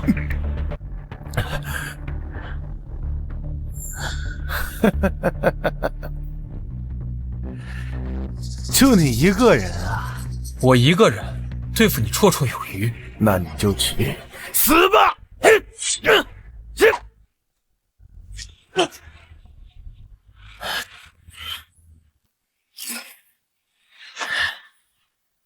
这是……站住！别跑！站住！站住！别跑了！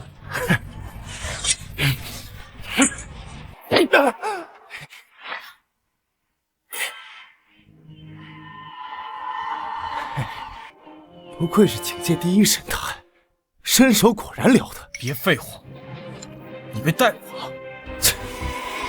知道我为什么叫双面大盗吗？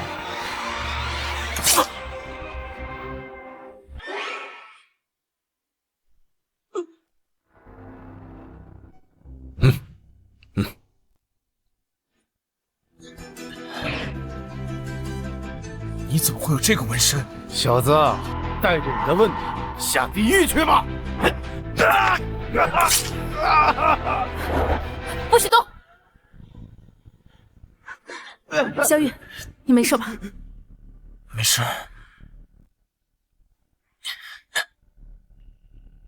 要不要再去医院看看？郭队，把他带回去，好好审一下，顺便问一下，他右手那个纹身怎么来的？行，没问题，走。这个案子你还是上点心啊。好。哎，郭队，你们回来了，怎么样？没事吧？啊，小伤而已。问出来没有？审出来了，这个人叫王德龙，男，31岁 ，L 市人，是个逃犯，化名叫王小军，藏在本市。犯的什么罪？贩毒，被打的人是他的同伙。起因是这家伙毒瘾犯了，找到了健身房，结果他没钱又想要货，两边人就起了争执。纹身的事情问出来了吗？问了，这家伙是个胆小鬼，被小王吓唬了一下，就什么都招了。他3个月前加入一个组织，叫黑谷。黑谷？不错，这是一个跨国犯罪组织。入会仪式就是在身上纹黑色的骷髅纹身。王德龙他入行时间不久，知道的也就这么多了。我已经反馈到上面，让他们按照这个线索继续往下查。看来现在只能这样了。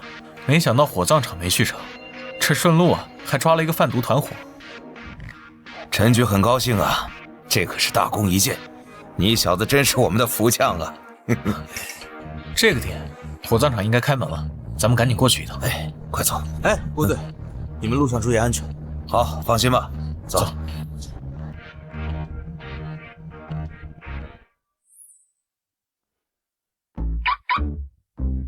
这是……我妈听说你受伤了，给你买了一辆新车，这车空间大，开着能舒服安全些。这车肯定很贵吧？钱的事儿呢，你就不用操心了，放心吧，这车不贵。好吧，那替我好好谢谢咱妈。你俩不会领证了吧？算了，我耳朵不好，什么都没听见。哎，来，各位领导。啊，警官，这么久的事情我不记得了。你确定不记得了？警官，我发誓，我真的不记得了。不过，火葬场已经对那些诬告者提起了诉讼，这帮人纯粹是想敲诈。你说何建章告你了，他管你要多少钱？这个具体数额不记得了，我去查一下。那我们能不能去内部看看？比如炼尸房那种地方？警官，这个我们火葬场有规定，外人……我们不是来跟你讲规矩讲道理的，我们是警察，请配合调查。即使是警察，你也要讲道理吧？什么道理？是你们的道理大，还是国家的法律大？走。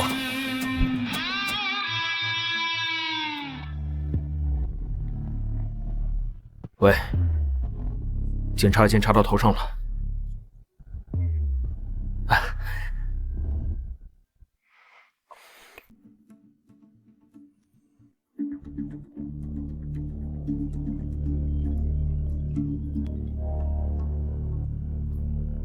喂，陈局。小肖，你是不是在火葬场？怎么了？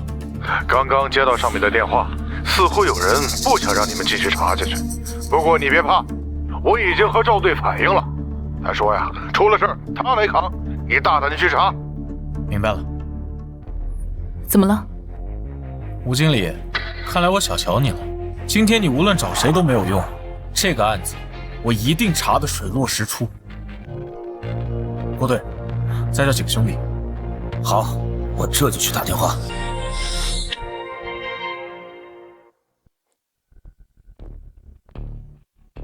你们两个去查下监控。郭队，这里就交给你了，我跟小五去那边看看。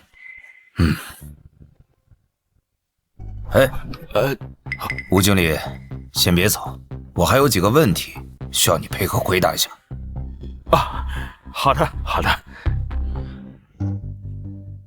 不好意思啊，普通的火化炉最近维修，领导决定这段时间使用绿色火化炉。会不会很贵呢？放心，不会很贵的，是按照普通的火化计费。同志，这普通的焚化炉什么时候坏的？是早上坏的。监控有问题，我们查到这个月火葬场每天的出车次数达到了40次以上，这远超正常水平。奇怪，不仅出车次数这么多，而且还是只进不出。难道是干私活？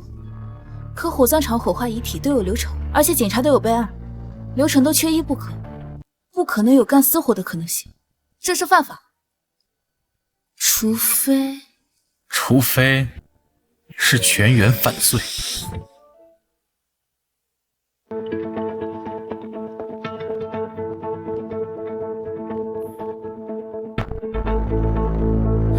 小玉，刚刚局里传来消息，这个吴经理的账户非常的干净，没有查出任何问题。他账户上一共9万块钱。是吗？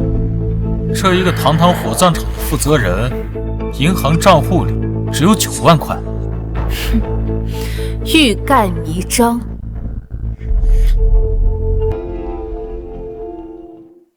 吴经理，这个焚化炉是早上坏的，这么巧？是啊，警官，早上突然出现故障，不能用了。突然坏的，这么重要的设备，报修了吗？报修了，不过记录还没来得及整理，等一下我让人找出来。不用了，现在给我把它打开。这不能打开啊，警官，这刚坏的里面温度还很高，而且说不定里面还有害气体残留啊。吴经理，你这么紧张干什么？难不成里面藏了什么不可告人的东西？警官，你说笑了，我哪里敢藏什么呀？我再说一遍，给我把它打开。行，小王，打开。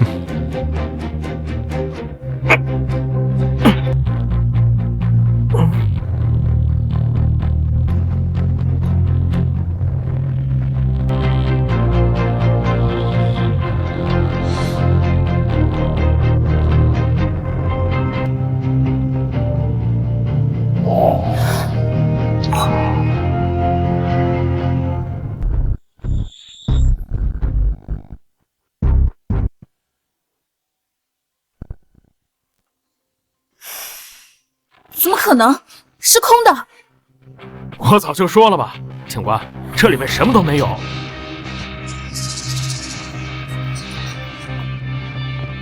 郭队，什么也没搜到，不合理呀！难道我们的侦查方向出了问题？不对，肯定有些地方被我们疏漏了。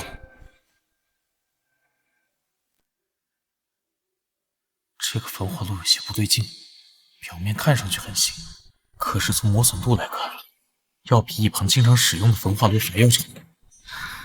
小雨，你有发现吗？这是为什么呢？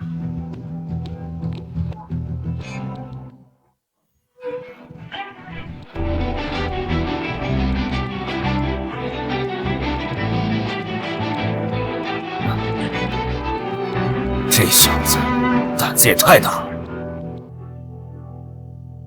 不对，不对，这下面有机关！下面有一个冷藏室。什么？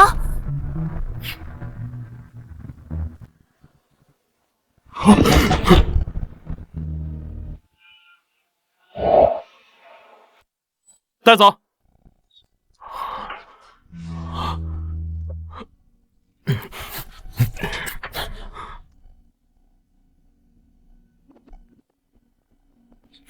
小肖，干得好！吴天全已经招了，这是一起特大的遗体走私案，上面很重视，会派专人过来跟进。我们在冷藏室里一共找到了21具尸体，这伙人简直是丧心病狂。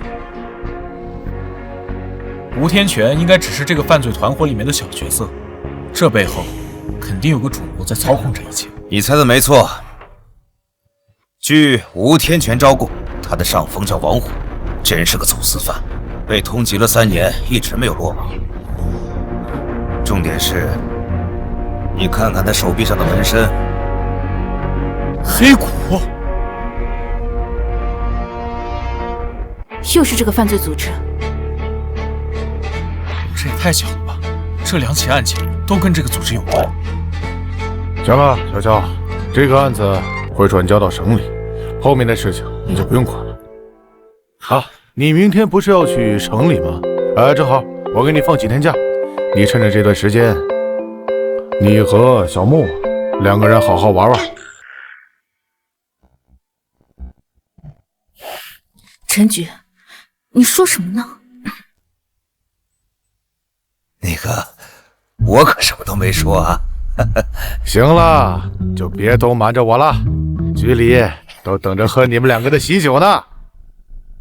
啊，那个没什么事，我们2个就先走了。哎，走。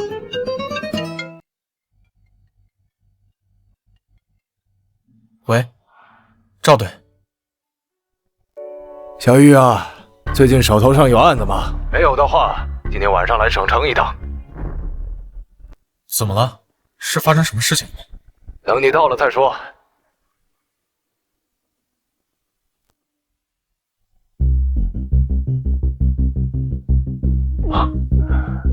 赵队来了，快坐，坐。赵队，是出什么事情了吗？你们先看一眼这个监控视频。这是特大 C 级案件。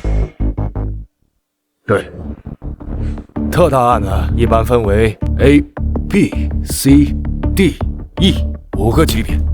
像你之前破获的血肉之患，这起案件算是1级案件。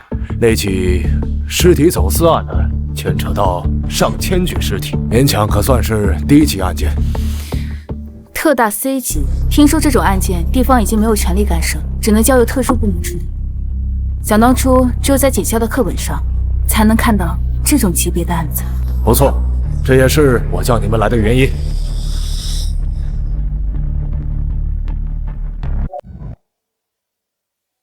这第一个视频呢，发生在2021年，也就是5年前。据报案人称，在夜跑的时候路过一个公园，发现了一起极其可怕的自残案。案发时，报案人在路上听到了一些奇怪的声音，便跑过去查看，发现一名白衣女子形如夜鬼，手拿着刀划着脸。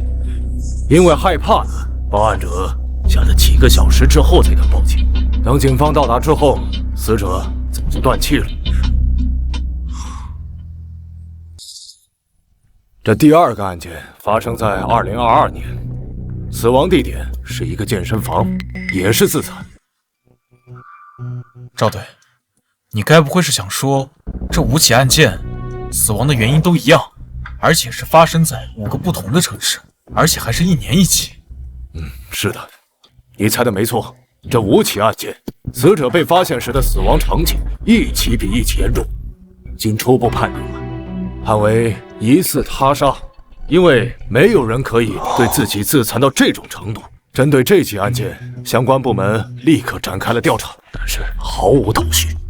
这起案子太诡异了，如果真的是他杀，感觉凶手都不像是人类，更像是某种超自然力量在作祟。赵队，有没有什么可用的线索？根据调查呢，我们在5名死者的体内发现了药物残留，但具体是什么药物还没有分析出来。但是咱们内部的一位非常有权威的法医专家，他已经确定地说，没有任何一种药物可以完全控制毁坏一个人的痛苦神经，让一个人能够自残到这种程度。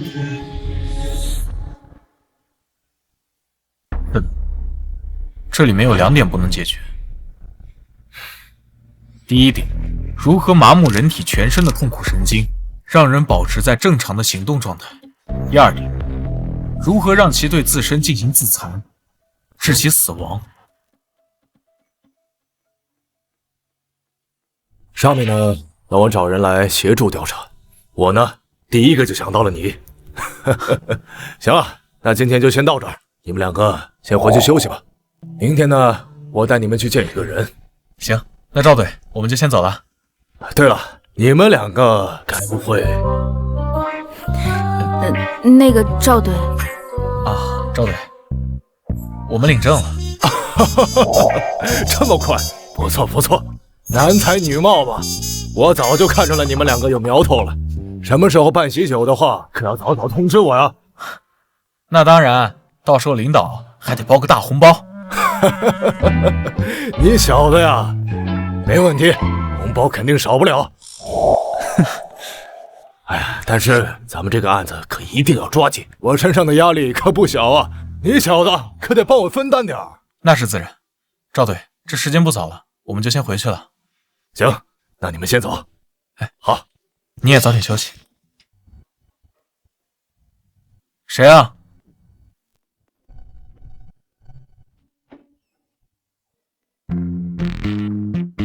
怎么了？怎么这么晚还不睡觉？我睡不着，今晚我能不能和你一起睡？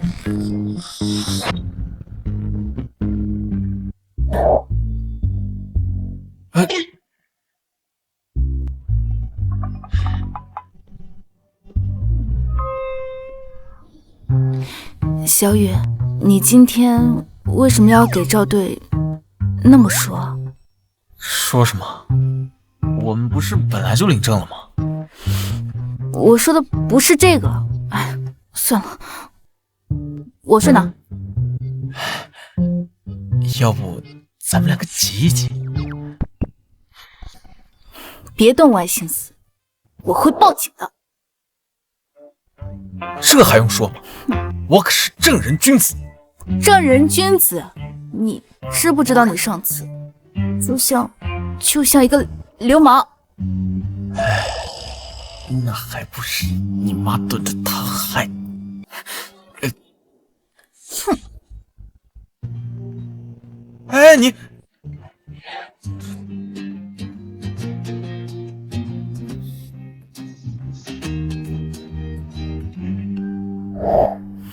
小雨，这个案子太诡异了，不知道为什么，我心里总是有点害怕。哎，行了，别瞎想了，咱俩呢都是坚定的唯物主义者。这个案子的背后啊，肯定还有咱们没有探索到的线索。可能是我想多了吧。小雨，有你在我身边，我心里踏实多了。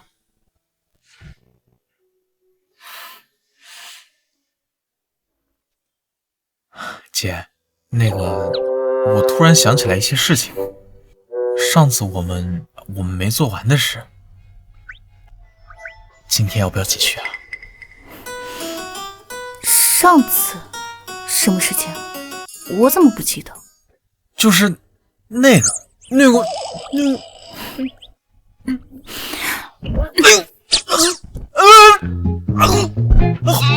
说了不许动歪心思，今天你就睡地板，别想上床。啊！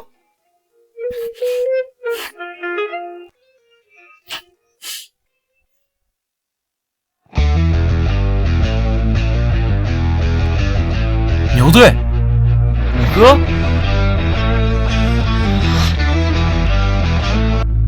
萧玉，穆警官，好久不见，啊，也没很久，咱们上个星期刚见过。你们怎么在这儿？萧玉，你什么意思啊？合着就你一个人会破案？哎，牛队，我可不是那个意思，我只是太意外了，没想到能在这儿碰到你们。哼，上一次那个案子，我承认是我疏忽了，让你抢了风头。这一次呢，可没那么容易。哎，行，既然人都到齐了，我给大家介绍一下，这位呢是王栋王组长，来自特殊部门，也是此次案件的负责人。萧玉，22岁，滨城市人，实习期第1天便突破了一起库房凶杀案，没过多久加入专案组，又突破了一起特大灭门案，这不到1周的时间就升为1级警员，前几天还突破了一起倒卖尸体案。我没说错吧？领导的消息也很准确，但这些呢，是我们团队共同努力的结果，并非我一人之功。不错，你能有这样的想法非常好。另外，咱们长话短说，你们2个想不想加入专案组，把这个案子破了？当然想。王组长，上面给的时限是多长？10天。如果10天之内若是破不了此案，此案有可能会被暂时封存，到时候真凶可能就要逍遥法外了。这个呢也正常，这家案子积压的实在太久，不可能所有人意志耗在上面，而不去管其他的案子。赵队说的对，所以咱们得抓紧时间。另外，我想补充一句，虽然名义上我是专案组的负责人，但是我会全力以赴配合你们，到时候你们需要什么帮忙，一定要告诉我。王组长，我想去现场看看。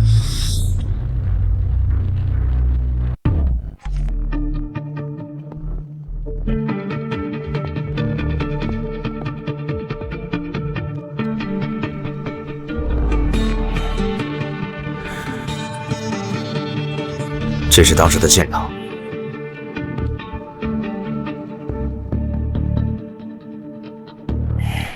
想要让人自残，无非有几种方式：催眠、药物或者置换。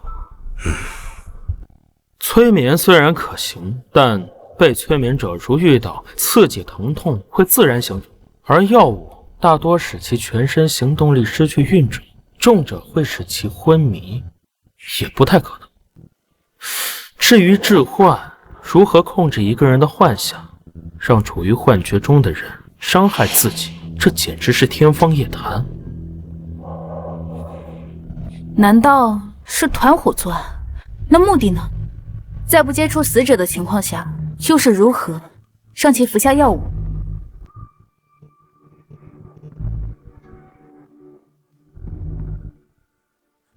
小玉，你怎么想？难道是故意的？5个视频刚好都在监控前。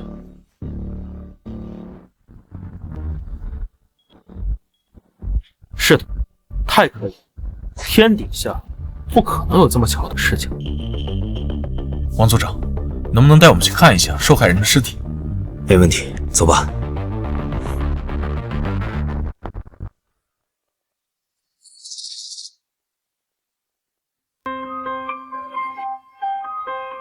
死者陈明喜，男，34岁，K 市人，死前把自己的大肠吞了，并且他的身体上有多处自残性伤痕。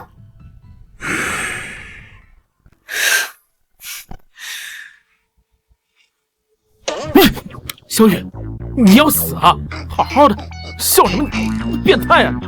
牛队，你怕尸体啊？我不是怕尸体，我是怕你。你是不是发现什么了？死者胸腹上的伤口很平整，一刀切没有伤及内脏。死者在对自己下手的时候，居然还会控制下刀深浅。你们不觉得很有意思吗？你的意思是，他被人控制了，可是监控上什么都没有拍到啊？指挥一个人，一定要在附近吗？远程不行吗？远程？陈法医，麻烦你把死者的耳朵切下来。切耳朵？啊？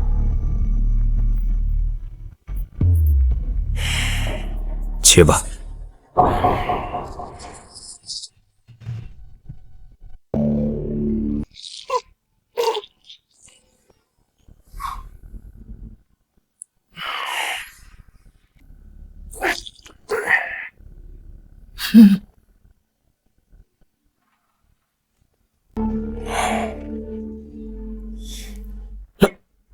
蓝牙耳机。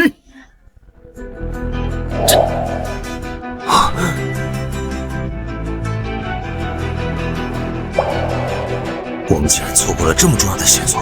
王组长，我希望你们可以立刻派人去命案现场附近搜索，范围在20米之内。好，我立刻调人。走，走。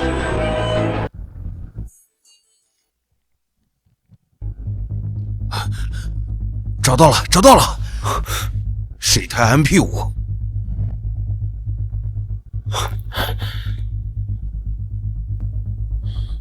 居然不是手机。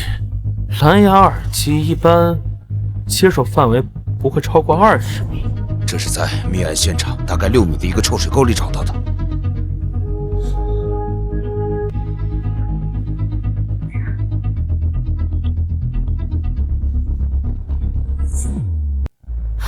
找到了，应该就是这个。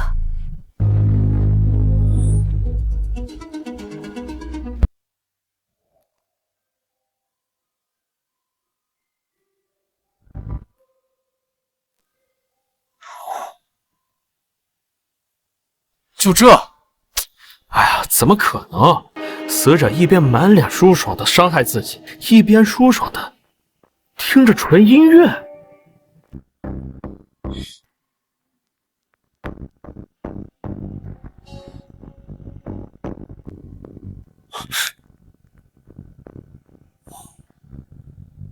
你们有没有什么发现？是催眠。催眠？不可能！虽然我不懂催眠，但之前我们调查过，催眠它不可能让一个人做到如此的地步。不错，第一，催眠首先要通过尊重、倾听和共情等手段，与被催眠者建立起信任和合作的关系。第二，催眠痛苦会让被催眠者倾斜。第三，催眠不能违背被催眠者的心理。对了，死者生前的人际关系你们调查了吗？调查过，没有可疑人员。是药物吗？也不对，在不接触到死者的前提下，不可能把药物投喂到死者的口中。等等，投喂？难道？喂，什么？你确定？出事了！2个小时之前，在滨城市又出现了一名疑似自残者。什么？不是说这个案子1年1次的吗？还好发现的及时，人现在已经被控制住，就是照这感觉有点怪怪的。走，去看看。走。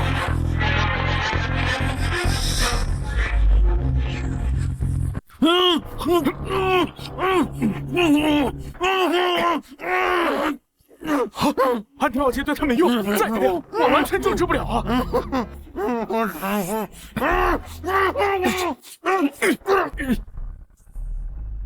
小雨，你干什么？他都这样了，我不打晕他，眼睁睁看着他去死啊！没毛病，但是下手稍微狠了一点。先送去医院吧。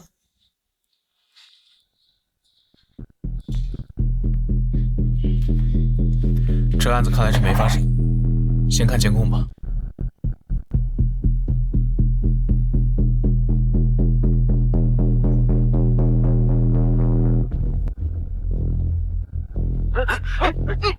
你干什么？放下！抓住他！把东西放下！都放下！当时有一名治安巡警路过这里，看到这一幕，吓了一跳。那家伙就跟疯了一样，对周围的人发起攻击，最终4个对枪用了半个小时的时间才将其制服。搞什么？丧尸围城啊！视频也看完了，你们怎么想？给他验血了吗？验了，结果还没出来。我估计验了也没用啊，这家伙体内是一种新药，没什么参考价值。那现在只能等，等他清醒，这个案子才能继续查下去。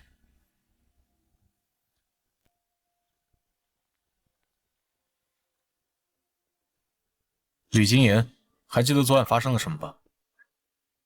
伤者的精神状态很不稳定，应该是受了什么刺激。刺激，的确是挺刺激的。知道自己昨晚做了什么吗？为什么那么做？我不知道。别担心，你可能得了一种怪病，不过幸好送来的比较及时，以后应该不会再出现这种情况。真的？要不说说你昨天的情况，比如你下班之后发生了什么，还记得吗？记得。昨天我工作完之后就回家了，晚上和老婆孩子吃完饭，就如往常那样下楼抽烟。抽了2根烟之后，原本我打算回家，结果我回到了家里，拿起了工具包，就出家门了。等等，你给我说说，你下楼抽烟遇到了什么？遇到了什么？比如遇到了什么人，遇到了什么奇怪的东西，又或者遇到了音乐、人、东西，的确有音乐。我看到了一个小孩拿着一个音乐盒在玩，那个音乐很好听，很舒缓。对了，我听到那个音乐的时候，感觉身心好像特别的舒服，很愉悦。什么音乐？什么音乐我不知道，反正很好听。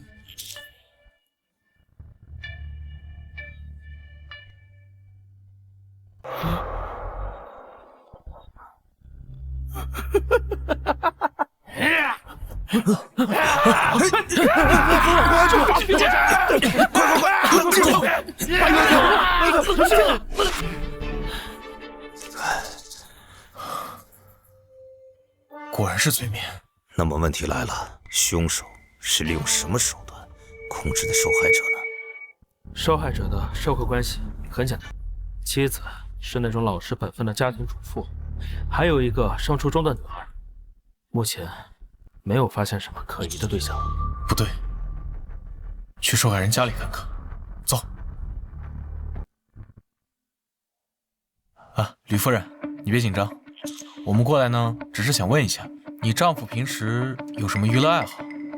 他平时除了上班，和朋友喝点酒，再就打游戏。手游？不是，是电脑玩的。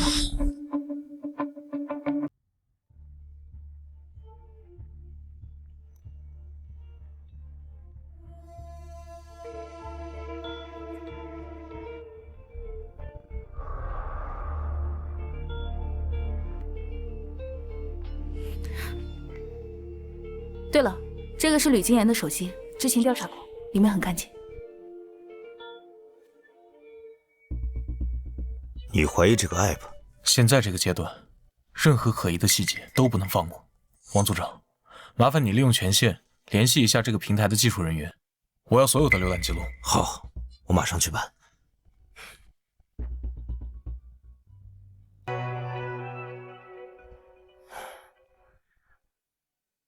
记录显示，吕金言近半年登录这个直播间的次数达数百次。除了前几次，这个直播间只要一开播，吕金言就会出现，而且他每次退出都会删除记录。直播间的主人是谁？查不出来。这个 IP 地址每次登录都是通过代理 IP 登录的，而且所有的信息都是假的。难道是通过直播间对受害人进行催眠的？哎呀，可恶！线索又断了。不，线索没断。你说什么？去找那个拿着音乐盒的小孩。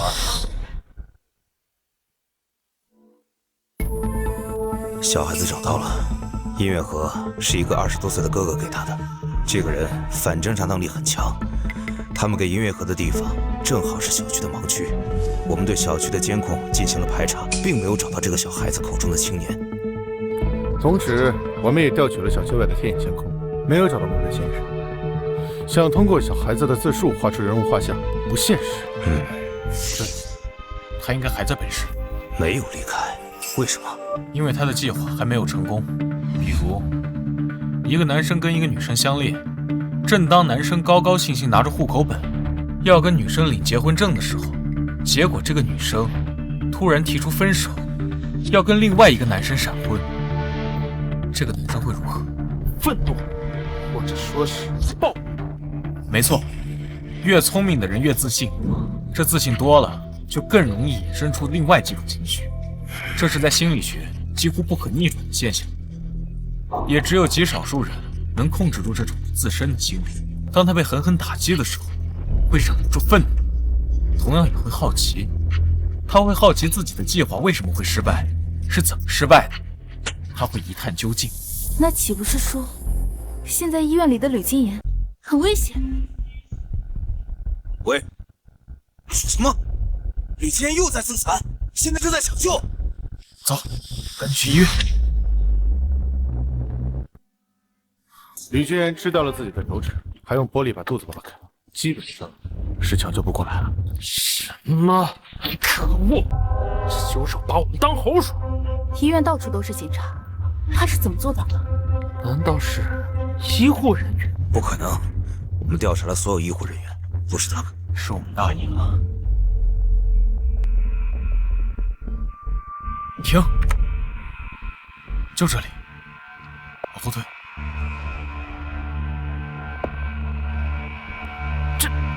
这什么都没有啊！倒回去。停！把画面放大。这是什么呀？这是大山雀，也叫花柳王。不对，有问题。把画面再放大。我靠，还能这样？这鸟成精了！他到底是怎么做到的？竟然能操控一只鸟？赶紧抓人吧，希望还没有跑远。奶奶的，今天抓不到他，我前午把名字都过来先。喂，叔，立刻派人过来，将第7医院全面封锁。王组长，都搜了一遍，没有发现嫌疑人。应该不可能，我们行动很快，他应该来不及跑。究竟在哪？以对方的性格，应该不会狼狈地躲起来。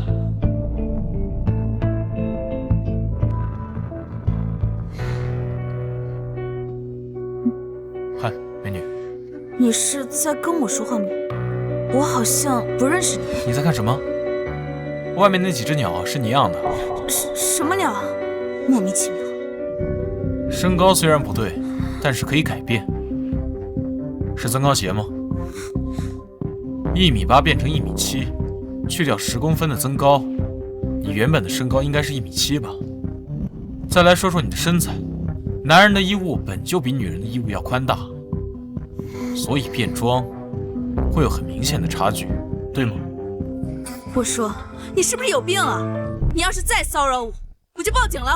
另外，你可以通过装扮把自己裹得严严实实，但你却忘了，你的耳朵是露在外面的。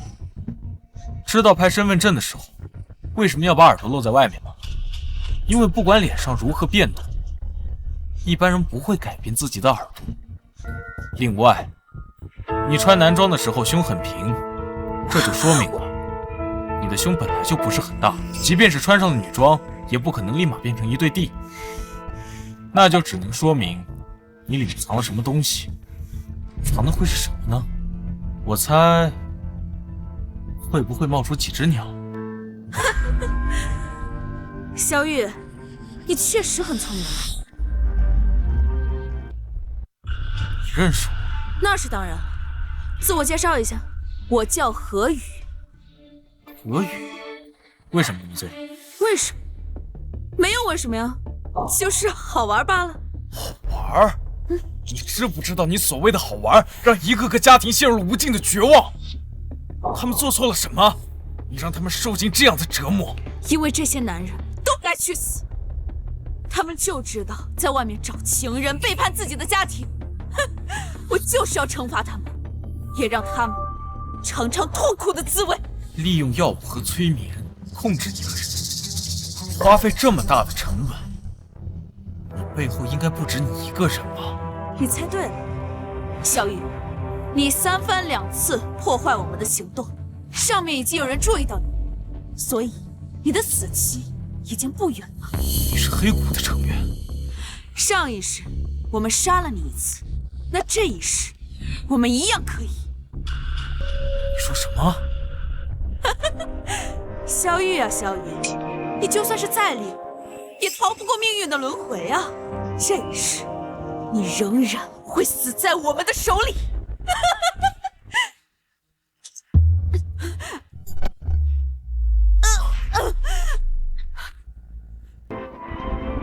哎，这伙人是谁？为什么要这么做？哎，快说呀！小雨，别慌，他不要，赶紧让医生来看看。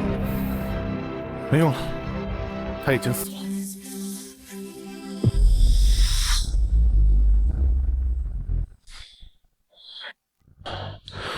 情况怎么样？他就是凶手。真没想到啊，这么诡异的大案，犯案者竟然是一个小丫头。不对，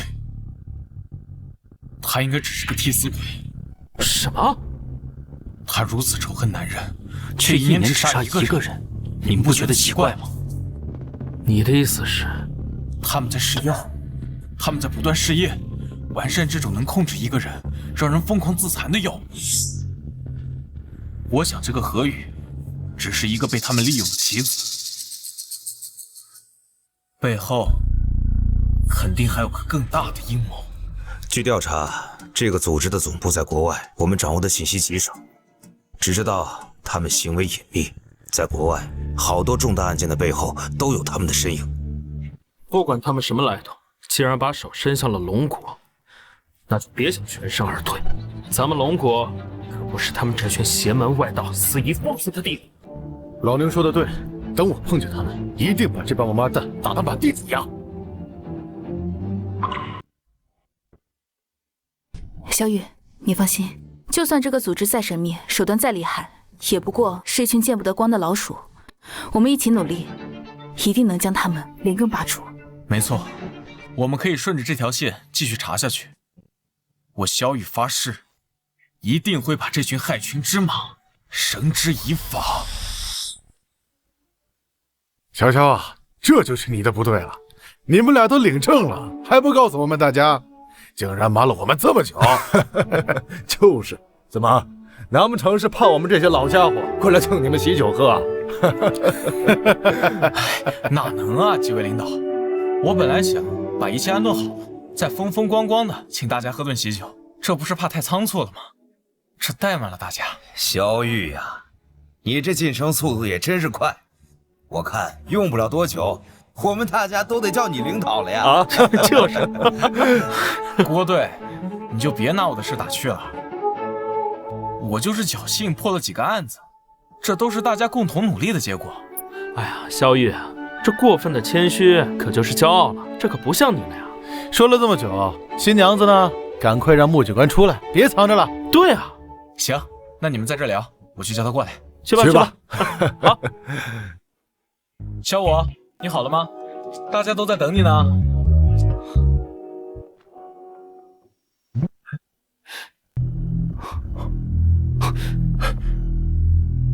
小雨，想要救你的老婆，就来屋顶的天台找我。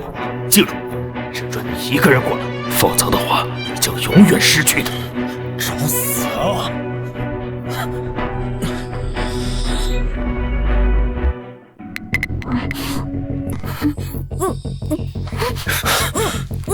你是谁？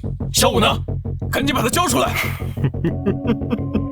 小雨，难道你就不好奇我们为什么会知道你的秘密？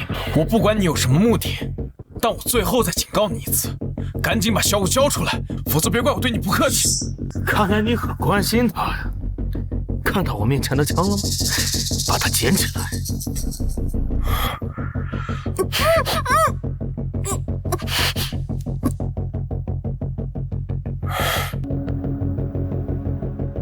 我们来玩个小游戏，我数3个数，我们同时开枪，看谁的枪更快。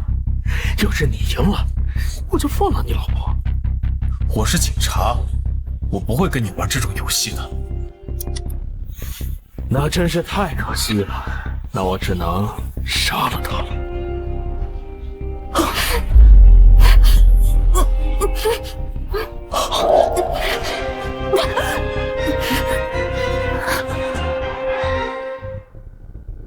住手！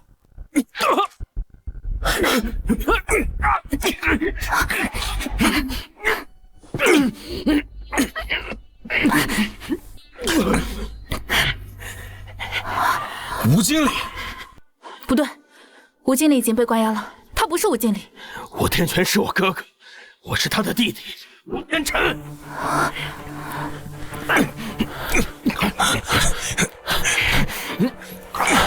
小雨，怎么回事？他是黑谷的人，把他带回局里好好审审。好大的胆子，今天也敢来闹事！放心，交给我们，带走。小雨，走。